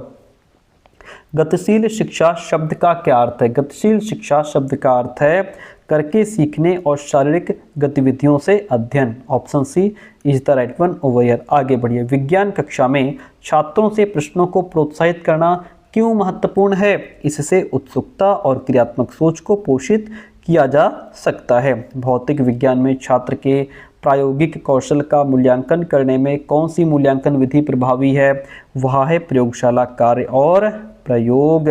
भौतिक विज्ञान की शिक्षा में हाथों से किए जाने वाले कार्यक्रमों का महत्व क्या है? इसका महत्व क्या हो जाएगा? इससे छात्रों को वैज्ञानिक अवधारणाओं का अर्थपूर्ण ढंग से अन्वेषण करने का अवसर भी मिल जाता है। तो ऑप्शन सी राइट हो जाएगा। विज्ञान शिक्षा में मल्टीमीडिया संसाधनों का उपयोग करने का क्या उद्देश्य है? तो यह विभिन्न शिक्षण शैलियों को पूरा करने और शिक्षा को आकर्षक और प्रभावशाली बनाने का उद्देश्य है। ऑप्शन यहाँ पे जो सी है वह राइट हो जाएगा। चलिए बढ़ते हैं नेक्स्ट क्वेश्चन की तरफ। क्वेश्चन कहता है निम्न में से वैज्ञानिक अवधारणाओं के समझ का मूल्यांकन करने के लिए एक प्रभावशाली रणनीति कौन सी होगी? तो वह होगी आपकी उनके ज्ञान को प्रतिनिधित्व करने के लिए अवधारणा मानचित्र और आरेखों का उपयोग करना। कॉन्सेप्ट मैपिंग, जो हमने आपको पहले भी समझाया है। ऑप्शन डी राइट हो जाता है। भौतिक विज्ञान के शिक्षण का प्राथमिक उद्देश्य क्या होता है? समस्या समाधान कौशल विकसित करना, बच्चे के अंदर प्रॉब्लम सॉल्विंग स्किल डेवलप कर दो। भौतिक विज्ञान में हैंड्स ऑन लर्निंग के लिए कौन सी शिक्षण विधि सबसे उपयुक्त होती है? वह है प्रयोग और प्रदर्शन। बच्चों को प्रयोग करके दिखाओ, प्रयोग करवाओ और उनको डिमॉन्स्ट्रेशन मेथड के माध्यम से मतलब दिखा करके समझाओ। भौतिक विज्ञान शिक्षा में प्रौद्योगिकी को सम्मिलित करने का महत्व क्या है? इसका महत्व है छात्रों की भागीदारी और समझ को बढ़ावा देने के लिए। ऑप्शन सी राइट हो जाता है। भौतिक विज्ञान शिक्षण में मूल्यांकन का क्या योगदान है? मूल्यांकन का योगदान है छात्रों की शिक्षा प्रगति का मूल्यांकन करना कि बच्चों की प्रोग्रेस कैसी हो रही है। भौतिक विज्ञान कक्षाओं में विज्ञान अन्वेषण का ध्यान किस पर होना चाहिए? तो ये छात्रों को प्रश्न पूछने के लिए प्रोत्साहित करना कि बच्चे क्वेश्चंस पूछने के लिए प्रोत्साहित हों। भौतिक विज्ञान में अनुमान क्या होता है? अनुमान यह एक शिक्षित अनुमान या पूर्वानुमान होता है। शिक्षित अनुमान या पूर्वानुमान होता है। आगे चलते हैं। भौतिक विज्ञान में शिक्षक कैसे समीपवर्ती विचार को प्रोत्साहित कर सकते हैं? तो यह छात्रों को जानकारी का विश्लेषण और मूल्यांकन करने के लिए प्रोत्साहित कर सकते हैं। ऑप्शन सी राइट हो जाता है। भौतिक विज्ञान प्रयोगों के दौरान एक आवश्यक सुरक्षा अभ्यास कौन सा है? तो वह उचित सुरक्षा दिशा निर्देशों का पालन करना और सुरक्षा उपकरण का उपयोग करना। ठीक है, ऑप्शन यहाँ डी राइट हो जाता है। आगे बढ़िए। भौतिक विज्ञान शिक्षा में इतिहास और विज्ञान के दर्शन का शिक्षण में महत्व क्या है? तो यह वैज्ञानिक विचारों और विधियों के विकास को समझने में बहुत इंपॉर्टेंट है। भौतिक विज्ञान शिक्षा में मूल्यांकन के कौन से महत्वपूर्ण पहलू हैं? तो वो है आपके छात्रों को तुरंत प्रतिक्रिया देना, जिसको हम इमीडिएट फीडबैक भी कहते हैं। 48 नंबर क्वेश्चन है, भौतिक विज्ञान की शिक्षा में वास्तविक जीवन के उदाहरण और अनुप्रयोगों का उपयोग करने का महत्व क्या है? तो यह इससे छात्र डेली लाइफ में वैज्ञानिक अवधारणाएं, जो भी हमारी साइंटिफिक कॉन्सेप्ट हैं, उनके इंपॉर्टेंस को देख सकते हैं कि कैसे जो विज्ञान की अवधारणाएं हैं वो हमारे रोजमर्रा की जिंदगी में कैसे काम आती हैं। ऑप्शन सी राइट हो जाएगा।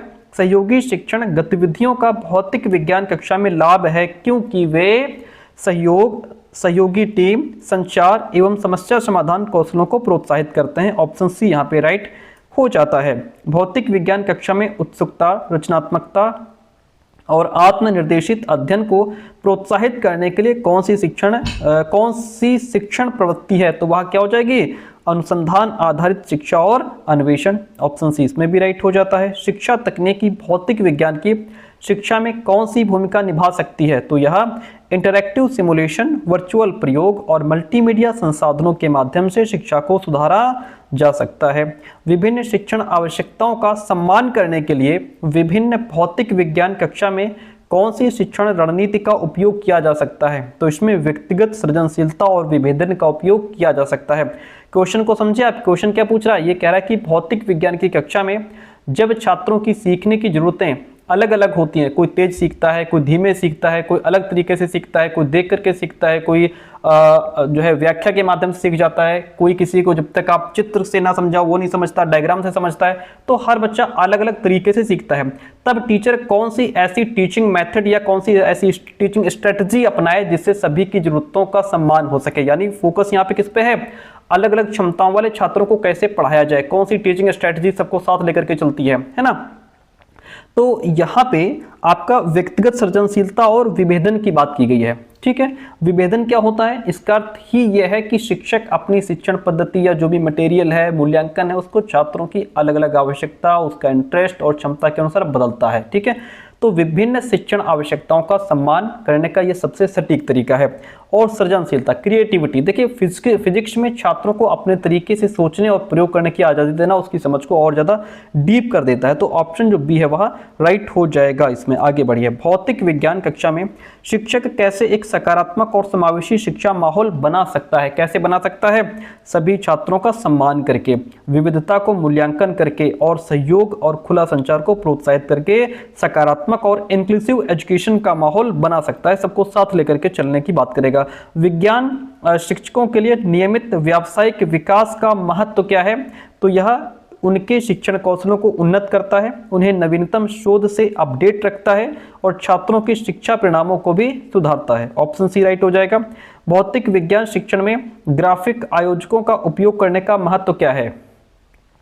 यह जटिल सूचना का दृश्य रूप में प्रतिनिधित्व करता है। जो जटिल सूचना है, कॉम्प्लिकेटेड जो फैक्ट्स हैं उनको दिखा करके दृश्य रूप में प्रतिनिधित्व करना और उसको फिर संगठित करना। ऑप्शन सी राइट हो जाता है। भौतिक विज्ञान शिक्षा के संदर्भ में फॉर्मेटिव मूल्यांकन का उद्देश्य क्या है? इसका उद्देश्य है लगातार प्रतिक्रिया प्रदान करना और छात्रों की प्रगति को मॉनिटर करना ताकि उनके अधिगम को और ज़्यादा इंप्रूव किया जा सके, सुधारा जा सके। भौतिक विज्ञान के शिक्षक के रूप में आप अपने छात्रों में संवेदनशील सोच को कैसे प्रोत्साहित कर सकते हैं? तो यह खुले सवाल पूछकर उन्हें विश्लेषण, मूल्यांकन और तर्क करने की आवश्यकता होती है। उन्हें बढ़ावा देकर के चर्चा करने के लिए कह सकते हैं, जिससे छात्रों में संवेदनशील सोच डेवलप हो पाएगी। भौतिक विज्ञान के टीचर्स के लिए हाथों से सीखने के अनुभव के अवसर प्रस्तुत करने का महत्व क्या है? तो ये महत्व है कि हाथों से सीखने के अनुभव छात्रों को वैज्ञानिक सिद्धांतों की गहरी समझ डेवलप करने में हेल्प करते हैं और ज्ञान को धारण करने में भी सुधार करते हैं। ऑप्शन जो सी है वह राइट हो जाएगा। स्कूलों में भौतिक विज्ञान की शिक्षा का प्राथमिक उद्देश्य क्या होता है? भौतिक विज्ञान की शिक्षा का प्राथमिक उद्देश्य होता है बच्चे के अंदर साइंटिफिक सोच और तर्क विकसित करना। ऑप्शन बी राइट हो जाएगा। भौतिक विज्ञान में परिष्कृत सोच को बढ़ाने में कौन सी शिक्षण विधि प्रभावी है? तो वह है पूछताछ पर आधारित अध्ययन। क्वेश्चन कह रहा है परिष्कृत सोच, इसको हम सोफिस्टिकेटेड या क्रिटिकल थिंकिंग भी कहते हैं। इसका मतलब ये होता है गहराई से सोचना, तर्क करना, सिद्धांतों को समझना और फिजिक्स में इसे डेवलप करने के लिए इंक्वायरी बेस्ड लर्निंग सबसे अच्छा होता है। तो ऑप्शन जो सी है वह राइट हो जाएगा। 61 नंबर क्वेश्चन, भौतिक विज्ञान की शिक्षा में हाथों से प्रैक्टिकल अनुभव क्यों महत्वपूर्ण है? तो यह अवधारणाओं की समझ और रखरखाव को बढ़ाता है। भौतिक विज्ञान में प्रैक्टिकल कौशल का मूल्यांकन करने के लिए कौन सी मूल्यांकन रणनीति उपयुक्त है? वह है परियोजना आधारित मूल्यांकन। वास्तविक जीवन के उदाहरण और स्थितियों के माध्यम से वैज्ञानिक अवधारणाओं का अध्ययन करने की प्रक्रिया को क्या कहा जाता है? प्रयोगात्मक अध्ययन कहा जाता है। क्या कहा जाता है? देखिए, जब हम किताबी ज्ञान को अपनी रियल लाइफ की सिचुएशंस और उदाहरणों से जोड़ते हैं तो ये वह प्रयोगात्मक अध्ययन कहलाता है। ठीक है, यहाँ पे छात्र ये समझ पाते हैं कि फिजिक्स के नियम जैसे घर्षण हो गया या जड़त्व का नियम हो गया है ना, उनका हमारे दैनिक जीवन में कैसे काम आता है। ठीक है, ऑप्शन बी यहाँ पे राइट हो जाएगा। जैसे हम लोग जब चलते हैं तो हमारे पैर और जमीन के बीच में फ्रैक्शन फोर्स लगता है, तो वो फ्रैक्शन फोर्स कैसे हमारे काम आता है उसको बच्चा समझ पाता है। ऑप्शन बी राइट हो जाएगा। निर्माणात्मक दृष्टिकोण में शिक्षक की भूमिका प्राथमिक रूप से एक किसकी है? यहाँ पे व्याख्या की है, सुविधादाता की है, अनुशासक या अन्वेषक की है? तो यह सुविधादाता यानी कि फैसिलिटेटर की भूमिका है, मार्गदर्शक की भूमिका है। भौतिक विज्ञान शिक्षा के संदर्भ में हैंड्स ऑन शिक्षण का क्या मतलब है? इसका मतलब है करके और प्रयोग करके शिक्षण। ठीक है, बच्चा यहाँ पे हैंड्स ऑन लर्निंग यानी कि करके सीखता है। सिंपल सी बात है। भौतिक विज्ञान कक्षा में छात्रों की सक्रिय भागीदारी सुनिश्चित करने का सबसे प्रभावी तरीका कौन सा है? हाथों से गतिविधियां और प्रयोग करवाना। भौतिक विज्ञान की शिक्षा में तकनीक को एकीकरण करने का महत्व क्या है? इसका महत्व है यह दृश्यकरण, प्रयोगशीलता और समझ को बढ़ाता है। ऑप्शन जो सी है वह राइट हो जाएगा। आगे बढ़िए। छात्रों की सोच को उत्तेजित करने के लिए उत्साहवर्धक प्रश्न पूछने की प्रक्रिया को क्या कहा जाता है? परिचयात्मक सोच, इंक्वायरी या इंट्रोडक्टरी थिंकिंग इसको कहते हैं। ऑप्शन डी राइट हो जाएगा। पियाजे के संज्ञानात्मक विकास के सिद्धांत के अनुसार एक बच्चा किस चरण में विचार करना शुरू करता है? जो वस्तुओं और घटनाओं के बारे में तार्किक रूप से सोचता है, तो वो बच्चा ठोस पर्याप्त चरण में, जिसको हम कॉन्क्रीट ऑपरेशनल स्टेज कहते हैं, यानी कि मूर्त संख्यात्मक अवस्था होती है जो कि 7 से 11 साल की होती है। यहाँ बच्चे के अंदर क्रिटिकल थिंकिंग यानी कि लॉजिकल थिंकिंग डेवलप हो जाती है। भौतिक विज्ञान की शिक्षण करते समय शिक्षक विद्यालय में रचनात्मकता और कल्पना को कैसे प्रोत्साहित कर सकते हैं? तो वो छात्रों को खुली समस्या समाधान गतिविधियों में शामिल करके बच्चों के अंदर रचनात्मकता और कल्पना को प्रोत्साहित कर सकते हैं। भौतिक विज्ञान की शिक्षा में दृश्य सहायक का उपयोग करने का महत्व क्या है? तो यह दृश्य सहायक सिद्धांतों को बेहतर समझने और याद करने में हेल्प करता है। भौतिक विज्ञान की शिक्षा में रचनात्मक मूल्यांकन की भूमिका क्या है? तो यह शिक्षण प्रक्रिया के दौरान निरंतर प्रक्रिया और अधिगम सुधार करता है। ऑप्शन यहाँ सी राइट हो जाएगा। ये हम इतना फास्ट इसलिए पढ़ा रहे हैं क्योंकि पहले हम इनको बहुत डीप में समझा चुके हैं, ठीक है। अभी बस आपका ये सुपर फास्ट रिवीजन है। भौतिक विज्ञान की शिक्षा के लिए निर्माणात्मक दृष्टिकोण की कौन सी अनिवार्य विशेषता है? तो वह आपकी सक्रिय भागीदारी और परिष्कृत सोच यानी कि आपकी क्रिटिकल थिंकिंग, लॉजिकल थिंकिंग को प्रोत्साहित करना। ऑप्शन सी राइट हो जाएगा। भौतिक विज्ञान की शिक्षा में कॉन्सेप्ट मैपिंग का महत्व क्या है? कॉन्सेप्ट मैपिंग का महत्व, यह जटिल वैज्ञानिक अवधारणाओं को सरल बना देता है। मैंने पहले भी समझाया है कॉन्सेप्ट मैपिंग क्या होता है। भौतिक विज्ञान की शिक्षा में सहयोगी अध्ययन की भूमिका क्या होती है? सहयोगी अध्ययन की भूमिका होती है, यह सहयोग, संचार और समस्या समाधान को बढ़ाता है। भौतिक विज्ञान की शिक्षा में पूछताछ पर आधारित अध्ययन को शिक्षक कैसे प्रोत्साहित कर सकते हैं? छात्रों को प्रश्न पूछने और खुद खोज करने को प्रोत्साहित करके प्रोत्साहन दे सकते हैं। संबोधन लिंक के घटक संबंधित हैं, तो ये समझाने के कौशल से संबंधित हैं। ऑप्शन यहाँ पे फर्स्ट राइट हो जाएगा। संबोधन लिंक जिसको हम एक्सप्लेनिंग लिंक भी कहते हैं, ई संसाधन में शामिल है। तो इसमें ई संसाधन में आपका ब्लॉग, www, इंटरनेट, ये सभी शामिल हैं, इसलिए ऑप्शन डी राइट हो जाएगा। शिक्षण के चरणों के नाम क्या हैं? शिक्षण के चरणों के नाम पूर्व शिक्षण होता है, पश्चात शिक्षण होता है, सारे ही नाम है, तो ऑप्शन डी यहाँ राइट हो जाएगा। भौतिक विज्ञान शिक्षक का सबसे महत्वपूर्ण काम क्या है? शिक्षण, अवलोकन, मार्गदर्शन या मूल्यांकन। सबसे महत्वपूर्ण काम होता है टीचिंग यानी कि शिक्षण। ऑप्शन फर्स्ट राइट हो जाएगा।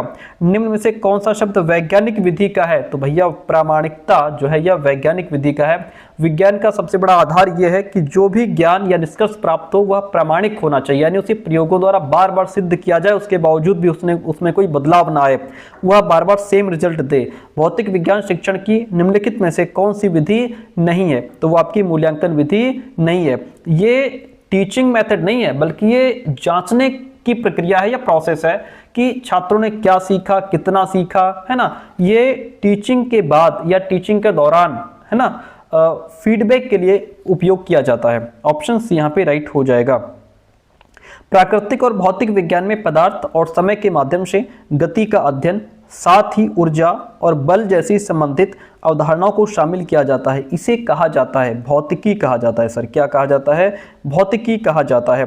भौतिकी विज्ञान की शिक्षा में लघु प्रयोगों को शामिल करने का महत्व क्या है? सैद्धांतिक समझ में वृद्धि करता है। क्या करता है सर? सैद्धांतिक समझ में वृद्धि करता है।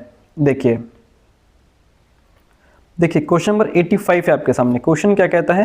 किस शिक्षण दृष्टिकोण ने भौतिक विज्ञान शिक्षा में हाथों से सीखने के अनुभवों को प्रोत्साहित किया है? किसने प्रोत्साहित किया है? प्रवेश शासित शिक्षण, ठीक है। इसे अंग्रेजी में इंक्वायरी बेस्ड या डिस्कवरी लर्निंग के जो है के नाम से भी जाना जाता है। क्वेश्चन कहता है विशिष्ट अवलोकन और प्रयोगों से सामान्य सिद्धांतों का निष्कर्ष निकालने की प्रक्रिया को क्या कहा जाता है? अनुमान लगाना। क्या कहा जाता है? अनुमान लगाना कहा जाता है। ऑप्शन सी राइट हो जाएगा। भौतिकी विज्ञान शिक्षण में मूल्यांकन की भूमिका क्या है? मूल्यांकन की भूमिका छात्रों की सामर्थ्य और कमजोरियों की पहचान करना। यहाँ भी ऑप्शन आपका ए राइट हो जाता है। छात्रों में वैज्ञानिक सोच को बढ़ाने के लिए कौन सी रणनीति का उपयोग किया जा सकता है? आप बच्चों के अंदर साइंटिफिक जो है थॉट्स डेवलप करना चाह रहे हैं, तो इसके लिए खुले समापन वाले अनुसंधान में लीन होना, वैज्ञानिक सोच जिसको हम साइंटिफिक टेम्पर कहते हैं, ये डेवलप करने का सबसे प्रभावी तरीका क्या है? खुले समापन वाले अनुसंधान। मतलब इसमें बालक को कोई रटा रटाया आंसर नहीं दिया जाता, उन्हें एक प्रॉब्लम दी जाती है और वे खुद उस पर प्रयोग करते हैं, उसको ऑब्जर्व करते हैं और तर्क के माध्यम से एक सही सटीक निष्कर्ष तक पहुंचते हैं। ये उनकी जिज्ञासा और क्रिएटिविटी को जगाने का काम करता है, ठीक है। ऑप्शन सी यहाँ पे राइट हो जाएगा। भौतिक विज्ञान की शिक्षा में तकनीक को एकीकृत करने का सबसे प्रभावी तरीका कौन सा है? वह हो जाएगा इंटरैक्टिव सिमुलेशन और वर्चुअल लैब का उपयोग करना। ये पिछली क्लास में भी क्वेश्चन पूछा गया था, मतलब question as it is repeat भी होते हैं। भौतिक विज्ञान की शिक्षा में कॉन्सेप्ट मैपिंग का क्या महत्व है? ये आपका ये जो कॉन्सेप्ट मैपिंग वाला क्वेश्चन है, 1 या 2 क्वेश्चन आपके सीटेट में भी मिलते हैं और यहाँ भी आपसे पूछा जाएगा। कॉन्सेप्ट मैपिंग मैंने पहले भी समझाया है, शायद यहाँ पे हमने लगाया हो। हाँ, ये होता है कॉन्सेप्ट मैपिंग। जैसे एनर्जी है, ठीक है, एनर्जी आपको समझ में नहीं आ रही है, तो ये कॉन्सेप्ट मैपिंग का मतलब ये है कि देखिए फॉर्म्स ऑफ एनर्जी क्या होते हैं, सोर्स ऑफ एनर्जी, आखिर एनर्जी कहाँ कहाँ से आती है, प्रॉपर्टीज ऑफ एनर्जी क्या होता है, एप्लीकेशन ऑफ एनर्जी क्या है, कंजर्वेशन ऑफ एनर्जी क्या है, ट्रांसफॉर्मेशन ऑफ एनर्जी क्या है। फिर देखिए एनर्जी से चलेंगे, प्रॉपर्टीज एनर्जी समझेंगे, फिर इसके पार्ट को अलग अलग समझेंगे, सोर्स ऑफ एनर्जी को अलग अलग समझेंगे। तो ये क्या है, फॉर्म्स ऑफ एनर्जी कहाँ कहाँ से आती है, mechanical energy, thermal energy, light energy, sound energy, electrical, chemical, nuclear, कई प्रकार की एनर्जी। ये पूरा कॉन्सेप्ट मैपिंग होता है। ये हमारे देखिए वैसे आप परिभाषाएं रटते रटते याद नहीं कर पाएंगे, लेकिन अगर ये चार्ट आपके सामने है तो आपको चीजें याद रहेंगी। इसी को कॉन्सेप्ट मैपिंग कहते हैं। भौतिक विज्ञान की शिक्षा में कॉन्सेप्ट मैपिंग का महत्व क्या है, जटिल सिद्धांतों को सरल बना देता है। ठीक है, अगला क्वेश्चन, किस पाठ्यचर्या रणनीति में छात्रों की सक्रिय भागीदारी वाले वाद विवाद में होती है, तो वह आपका सहयोगी शिक्षण हो जाएगा। क्या हो जाएगा, सहयोगी शिक्षण हो जाएगा। किस शिक्षण रणनीति ने छात्रों को छोटे समूहों में सहयोग से समस्याओं का समाधान करने को प्रोत्साहित किया है, वो हो जाएगा आपका सहकारी शिक्षण। क्या हो जाएगा, सहकारी शिक्षण। भौतिक विज्ञान शिक्षा में निरूपणात्मक मूल्यांकन का उद्देश्य क्या है, परीक्षा के लिए सुधार करने के लिए क्षेत्रों की पहचान करना, सुधार करने के लिए क्षेत्रों की पहचान करना। छात्रों को भौतिक विज्ञान के सिद्धांतों को सिखाने के लिए सबसे अच्छा तरीका कौन सा है, तो वो हो जाएगा आपका हैंड्स ऑन प्रयोग, हैंड्स ऑन प्रयोग। भौतिक विज्ञान कक्षा में प्रयोगों का आयोजन करने का उद्देश्य क्या होता है, वो होता है महत्वपूर्ण सोच और समस्या समाधान कौशल में सुधार करना। ऑप्शन जो बी है वह राइट हो जाएगा। भौतिक विज्ञान शिक्षण की पाठशाला में शिक्षा को और अधिक सक्रिय कैसे किया जा सकता है, तो ये आपका छात्रों की सहभागिता और चर्चाओं को प्रोत्साहित करके इसको जो है सक्रिय किया जा सकता है। ऑप्शन इसमें फर्स्ट राइट हो जाएगा। आगे बढ़ते हैं, भौतिक विज्ञान में विजुअल एड का उपयोग करने का महत्व क्या है, तो इससे अवधारणात्मक समझ और याददाश्त में हेल्प मिलती है। भौतिक विज्ञान की शिक्षा में तकनीक की क्या भूमिका है, तो इससे छात्रों की भागीदारी और समझ में सुधार होता है। जो टेक्नोलॉजी का यूज़ करते हैं, प्रोजेक्टर का यूज़ करते हैं, अलग अलग चीज़ों का यूज़ करते हैं। ठीक है, ऑप्शन बी यहाँ पे राइट हो जाएगा। आगे बढ़िए, भौतिक विज्ञान शिक्षण में प्रयोगात्मक अध्ययन को कैसे प्रोत्साहित किया जा सकता है, तो खुले सवाल पूछकर और अन्वेषण का मार्गदर्शन करके। ऑप्शन सी राइट हो जाएगा। भौतिक विज्ञान के सिद्धांतों को वास्तविक जीवन के अनुप्रयोगों से जोड़ना क्यों महत्वपूर्ण है, तो यह विषय को रोचक और संबंधित बना देता है। तो ये हमारे टोटल 300 क्वेश्चंस कंप्लीट हुए। अब हम 2022 का जो PYQ है उसको डिस्कस करते हैं। तो यहाँ तक आपके 300 क्वेश्चन कंप्लीट हुए। 2025 आपका कंप्लीट हो गया, 2024 आपका कंप्लीट हुआ, 2023 कंप्लीट हो गया। अब 2022 हम लोग डिस्कस करेंगे। देखिएगा, पहला क्वेश्चन है, हालांकि सभी PYQ डिस्कस कर चुके हैं पहले, लेकिन अभी क्या है, सुपर फास्ट रिवीजन चल रहा है। पहले हम लोगों ने बहुत डीप में डिस्कस किया था। पदार्थ विज्ञान में क्या सम्मिलित है, पदार्थ विज्ञान में आपका भौतिक विज्ञान एवं रसायन विज्ञान दोनों ही सम्मिलित हैं। ऑप्शन फर्स्ट यहाँ पे राइट हो जाता है। निम्न में से कौन सा गुण विशेष उद्देश्य का नहीं है, तो वो आपका दीर्घकालिक जो है यह विशेष उद्देश्य का गुण नहीं है। केमनोफोर बनाने की विधि का प्रयोग करके दिखाना किस विधि का उदाहरण है, तो यह प्रदर्शन विधि का उदाहरण है। किसका है, प्रदर्शन विधि का उदाहरण है। उद्देश्यों के वर्गीकरण में निम्न में से कौन संज्ञानात्मक पक्ष के अंतर्गत नहीं आता, संगठन संज्ञानात्मक पक्ष के अंतर्गत नहीं आता। सूक्ष्म शिक्षण में शिक्षण की अवधि कितनी होती है, तो सूक्ष्म शिक्षण जो होता है इसमें शिक्षण की अवधि 5 से 10 मिनट होती है। सूक्ष्म शिक्षण के अंतर्गत प्रतिपुष्टि के बाद अगला चरण होता है। अगला चरण कौन सा होता है, पुनः पाठ्य योजना बनाना, पुनः पाठ्य योजना बनाना। ICT का मतलब होता है सूचना संचार तकनीकी। क्या, सूचना संचार तकनीकी। क्वेश्चन नंबर 8 है आपके सामने, कहता है पाठ्यक्रम का लैटिन भाषा में अर्थ क्या है, रेस का मैदान। क्या होता है, रेस का मैदान या दौड़ का मैदान। ज्ञानेंद्रियों के आधार पर शिक्षण सहायक सामग्री को कितने भागों में वर्गीकृत किया गया है, 3 भागों में, जिसमें आपका श्रव्य साधन, दृश्य साधन और श्रव्य दृश्य दोनों ही आ जाते हैं। पावर पॉइंट का प्रयोग करके शिक्षण उदाहरण है, ये किसका उदाहरण है, प्रक्षेपित सामग्री का उदाहरण है। कल भी जब ये वीडियो हमने आपको दी थी 2022 की, इसमें हमने आपको बताया था कि प्रक्षेपित सामग्री क्या होती है। इसमें वो साधन आते हैं जिन्हें स्क्रीन या प्रोजेक्ट पर जो है दिखाया जाता है, ठीक है, या स्क्रीन पर किया जाता है। पावर पॉइंट स्लाइड्स को प्रोजेक्टर के माध्यम से स्क्रीन पर दिखाया जाता है, ये हमारे उसी को हम प्रोजेक्टेड मटेरियल कहते हैं। इतनी बात क्लियर है। अब देखिए इसके बाद क्वेश्चन नंबर 11 कहता है कि अनुभव शंकु का प्रतिपादन किसने किया है। अनुभव शंकु का प्रतिपादन किया है एडगर डेल ने। किसने किया है, एडगर डेल ने किया है।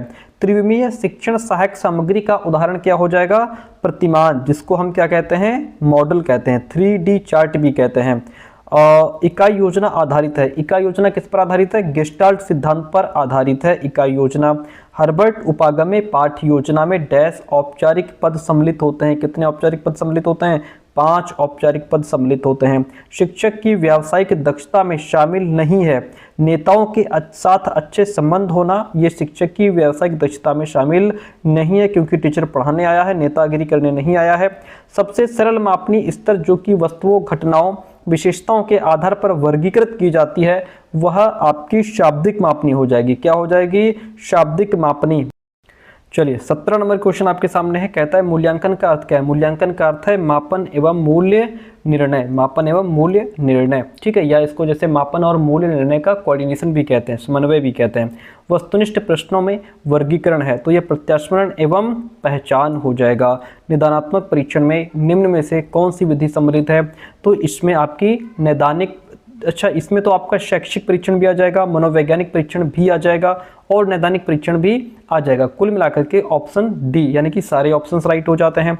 निबंधात्मक एवं वस्तुनिष्ठ प्रश्न किस प्रकार के अंतर्गत आते हैं? निबंधात्मक और वस्तुनिष्ठ प्रश्न जो होते हैं ये लिखित प्रकार के प्रश्न के अंतर्गत आते हैं। अन्वेषण तकनीकी जो विद्यार्थियों को महत्वपूर्ण अधिगम और अनुभव का प्रत्यायन करा सके डैश के आधार पर पूछे गए प्रश्न है। किस आधार पर? तो ये खोजपूर्ण प्रश्न है। कैसे हैं? खोजपूर्ण, ये जिनको हम प्रोबिंग क्वेश्चंस भी कहते हैं। समूह शिक्षण का अर्थ होता है समूह में शिक्षण। समूह शिक्षण का मतलब क्या होता है? समूह में शिक्षण। उद्देश्य, शिक्षण, अनुभव, अधिगमकर्ता, प्रशंसा, निम्न में से किसके 3 स्तंभ हैं? तो यह आपके मूल्यांकन के 3 स्तंभ हैं। किसके? मूल्यांकन के 3 स्तंभ हैं। मापन किसी तथ्य का डैश विवरण, जबकि मूल्यांकन किसी तथ्य का डैश विवरण है। तो यहाँ मापन किसी तथ्य का मात्रात्मक विवरण है, जबकि मूल्यांकन किसी तथ्य का गुणात्मक विवरण है। ऑप्शन जो डी है वह राइट हो जाएगा। शिक्षक 35-40 मिनट की कक्षा के लिए योजना तैयार करता है, उसे क्या कहते हैं? उसे हम पाठ योजना कहते हैं सर, ठीक है। और बाकी नोट्स के लिए यहाँ मैसेज कीजिएगा। ये जो हमारा दूसरा चैनल है इसको भी सब्सक्राइब कर लीजिए यूपीरेट सीरेट क्लासेज के लिए। पुनरावृत्ति प्रश्न पूछे जाते हैं। पाठ योजना के अंतिम चरण में पुनरावृत्ति प्रश्न पूछे जाते हैं। ब्लूप्रिंट शब्द का प्रयोग निम्न में से किसके लिए प्रयोग होता है? ब्लूप्रिंट शब्द का प्रयोग उपलब्धि परीक्षण का प्रारूप यानी डिजाइन ऑफ अचीवमेंट टेस्ट के लिए प्रयोग किया जाता है, ठीक है। इतनी बात क्लियर है। वह विधि जिसमें विद्यार्थी विभिन्न स्थानों पर भ्रमण करके जैविक भौतिक वातावरण का ज्ञान एवं समझ एकत्रित करते हैं, उसे क्या कहा जाता है? शैक्षिक भ्रमण कहा जाता है। निम्न में से कौन सी शिक्षक केंद्रित विधि है? देखिएगा, शिक्षक केंद्रित व्याख्यान विधि शिक्षक केंद्रित है, जिसमें टीचर एक्टिव होता है, बच्चे पैसिव होते हैं। इतनी बात क्लियर है। अंतिम व्यवहार है। अंतिम व्यवहार कौन सा हो जाएगा? सत्र के अंत में विद्यार्थी व्यवहार या अनुक्रिया, जिसको टर्मिनल बिहेवियर कहते हैं, ये अंतिम व्यवहार होता है। निम्न में से कौन सॉफ्टवेयर है? सॉफ्टवेयर कौन हो जाएगा? ऑपरेटिंग सिस्टम आपका सॉफ्टवेयर है, बाकी सारे हार्डवेयर हैं। निम्न में से क्या अनुभव केंद्रित शंकु में सबसे कम प्रभावशाली है? केवल शब्द सबसे कम प्रभावशाली है। किसने कहा? शिक्षण कला में पाठ्यपुस्तक का उचित उपयोग विशेष महत्व रखता है। रेमंड टी ने। किसने कहा?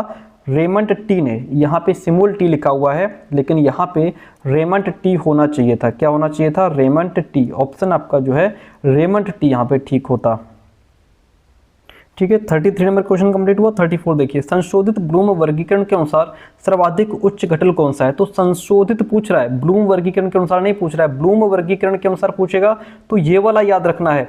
और जब संशोधित पूछ ले, जिसमें जो ब्लूम के जो शिष्य थे एंडरसन और क्रेथवाल, जिन्होंने जो ब्लूम्स टैक्सोनॉमी थी उसमें बदलाव किया था सन 2001 में, उन्होंने बदलाव करके ये फॉर्मेट दिया था, जबकि ब्लूम का मेन फॉर्मेट ये वाला था। तो अगर ब्लूम वर्गीकरण के अनुसार पूछ ले तो आप इसको ध्यान रखेंगे। ज्ञान, बोध, प्रयोग, विश्लेषण, संश्लेषण, मूल्यांकन, जिसमें जो मूल्यांकन है वह टॉप पे आएगा। जब संशोधित लग जाता है तो हम सृजन करना टॉप पे आ जाता है, ठीक है। तो यहाँ पे सृजन जो है आपका वह बी ऑप्शन राइट हो जाएगा। समूह शिक्षण में पदानुक्रमिक समूहों का निर्माण निम्न के सहयोग से होता है। किसके सहयोग से? तो ये शिक्षक, क्लर्क और सहयोगी के सहयोग से होता है। योगात्मक मूल्यांकन किया जाता है। कार्यक्रम की समाप्ति के पश्चात योगात्मक मूल्यांकन किया जाता है। मिलान प्रश्न किस प्रकार के परीक्षण के प्रकार हैं? जो मिलान प्रश्न होते हैं वह आपके वस्तुनिष्ठ प्रकार के परीक्षण के प्रकार होते हैं। रेडियो एक प्रकार का श्रव्य साधन है जिसको हम सिर्फ सुन सकते हैं। विद्यार्थी अपवर्तन परावर्तन में अंतर कर सकेंगे। यह किस प्रकार के उद्देश्य का उदाहरण है? ये अवबोध प्रकार के प्रश्न का जो है उद्देश्य का उदाहरण है। कौन इनपुट युक्ति नहीं है? प्रिंटर इनपुट नहीं है, आउटपुट है। लैन का मतलब होता है लोकल एरिया नेटवर्क। क्या होता है? Local area network. ब्लूम ने उद्देश्यों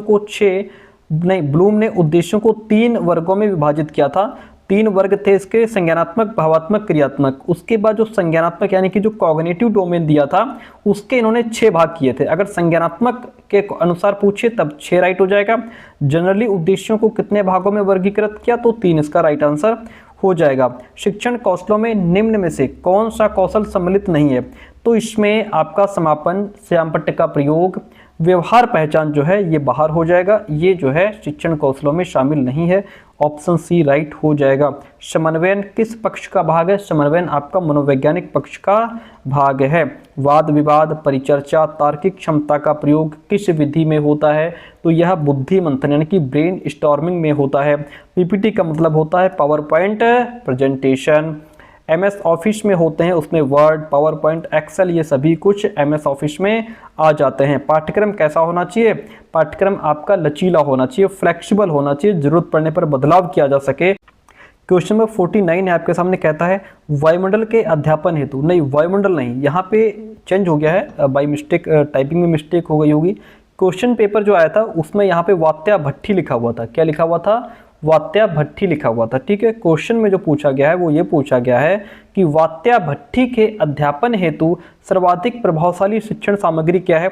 तो वो आपका मॉडल हो जाएगा, क्योंकि पूरी वात्या भट्टी तो आप क्लास में ला नहीं सकते, उसका मॉडल ही ला करके बच्चों को उसके बारे में हम समझा सकते हैं। भाषा के संदर्भ में विज्ञान पाठ्यपुस्तक में किस शब्दावली का प्रयोग होना चाहिए? तो इसमें वैज्ञानिक भाषा का प्रयोग होना चाहिए। विज्ञान पाठ्यपुस्तकों में चित्रों का होना चाहिए, तो चित्र जो है नामकरण होना चाहिए। चित्र जो बना हो उसका कौन सा पार्ट, उसका क्या नाम है, नामकरण होना चाहिए, और सही रंगों का भी उपयोग उसमें होना चाहिए। दोनों ही ऑप्शंस राइट हो जाते हैं। अदा, प्रदा और प्रक्रिया ये 3 पद किस उपागम में सम्मिलित किए जाते हैं? एनसीईआरटी उपागम में सम्मिलित किए जाते हैं। नैदानिक परीक्षण में प्रश्नों का चुनाव डैश से किया जाता है? किससे? प्रकरण की विशेष विषय वस्तु से किया जाता है। क्वेश्चन कहता है कि निबंधात्मक प्रश्नों द्वारा विकसित होती है। निबंधात्मक प्रश्नों द्वारा जो राइटिंग स्किल है वह डेवलप होती है। उपलब्धि परीक्षण एवं नैदानिक परीक्षण में मुख्य अंतर किस बात का होता है? उद्देश्य का अंतर होता है। सर किसका? उद्देश्य का अंतर होता है। सूक्ष्म शिक्षण का अभ्यास किस समूह पर किया जाता है? सूक्ष्म शिक्षण का अभ्यास साथी समूह पर किया जाता है। जनसंचार माध्यम डैश प्रकार की सामग्री है। जनसंचार माध्यम जो है वह दृश्य श्रव्य प्रकार की सामग्री है, क्योंकि जनसंचार में आपका जिसमें हम जैसे आपका टेलीविज़न हो गया जिसमें हम देख भी सकते हैं, सुन भी सकते हैं। ज्ञानवाणी क्या है? ज्ञानवाणी जो है यह रेडियो शैक्षिक कार्यक्रम प्रसारण है। वह विधि जिसमें विद्यार्थी मूर्त तथ्यों के आधार पर सामान्यीकरण करते हैं वह आपकी आगमन विधि हो जाएगी। कौन सी? आगमन विधि हो जाएगी।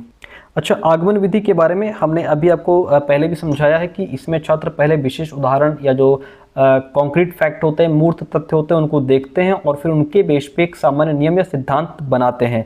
ठीक है, सामान्यीकरण बनाते हैं।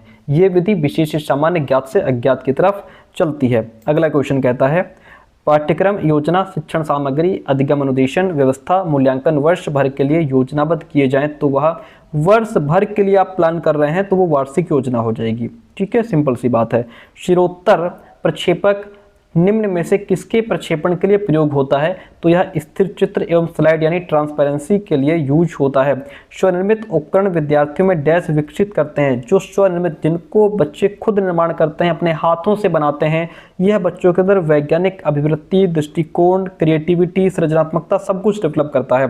पाठ्यक्रम में कौन से पक्ष सम्मिलित होते हैं? तो पाठ्यक्रम में सैद्धांतिक और प्रायोगिक दोनों ही प्रकार के पक्ष सम्मिलित होते हैं। किसी निश्चित अवधि में अध्ययन करने के बाद विद्यार्थियों के व्यवहार में जो परिवर्तन आता है वह क्या कहलाता है? उत्पाद प्रदा कहलाता है। सर क्या कहलाता है? उत्पाद प्रदा कहलाता है। पूर्व ज्ञान को नवीन ज्ञान से जोड़ने वाला कौशल कौन सा है? पाठ प्रस्तावना कौशल है। परियोजना विधि क्या है? जो परियोजना विधि होती है वह क्रिया केंद्रित होती है। सर क्या? क्रिया केंद्रित।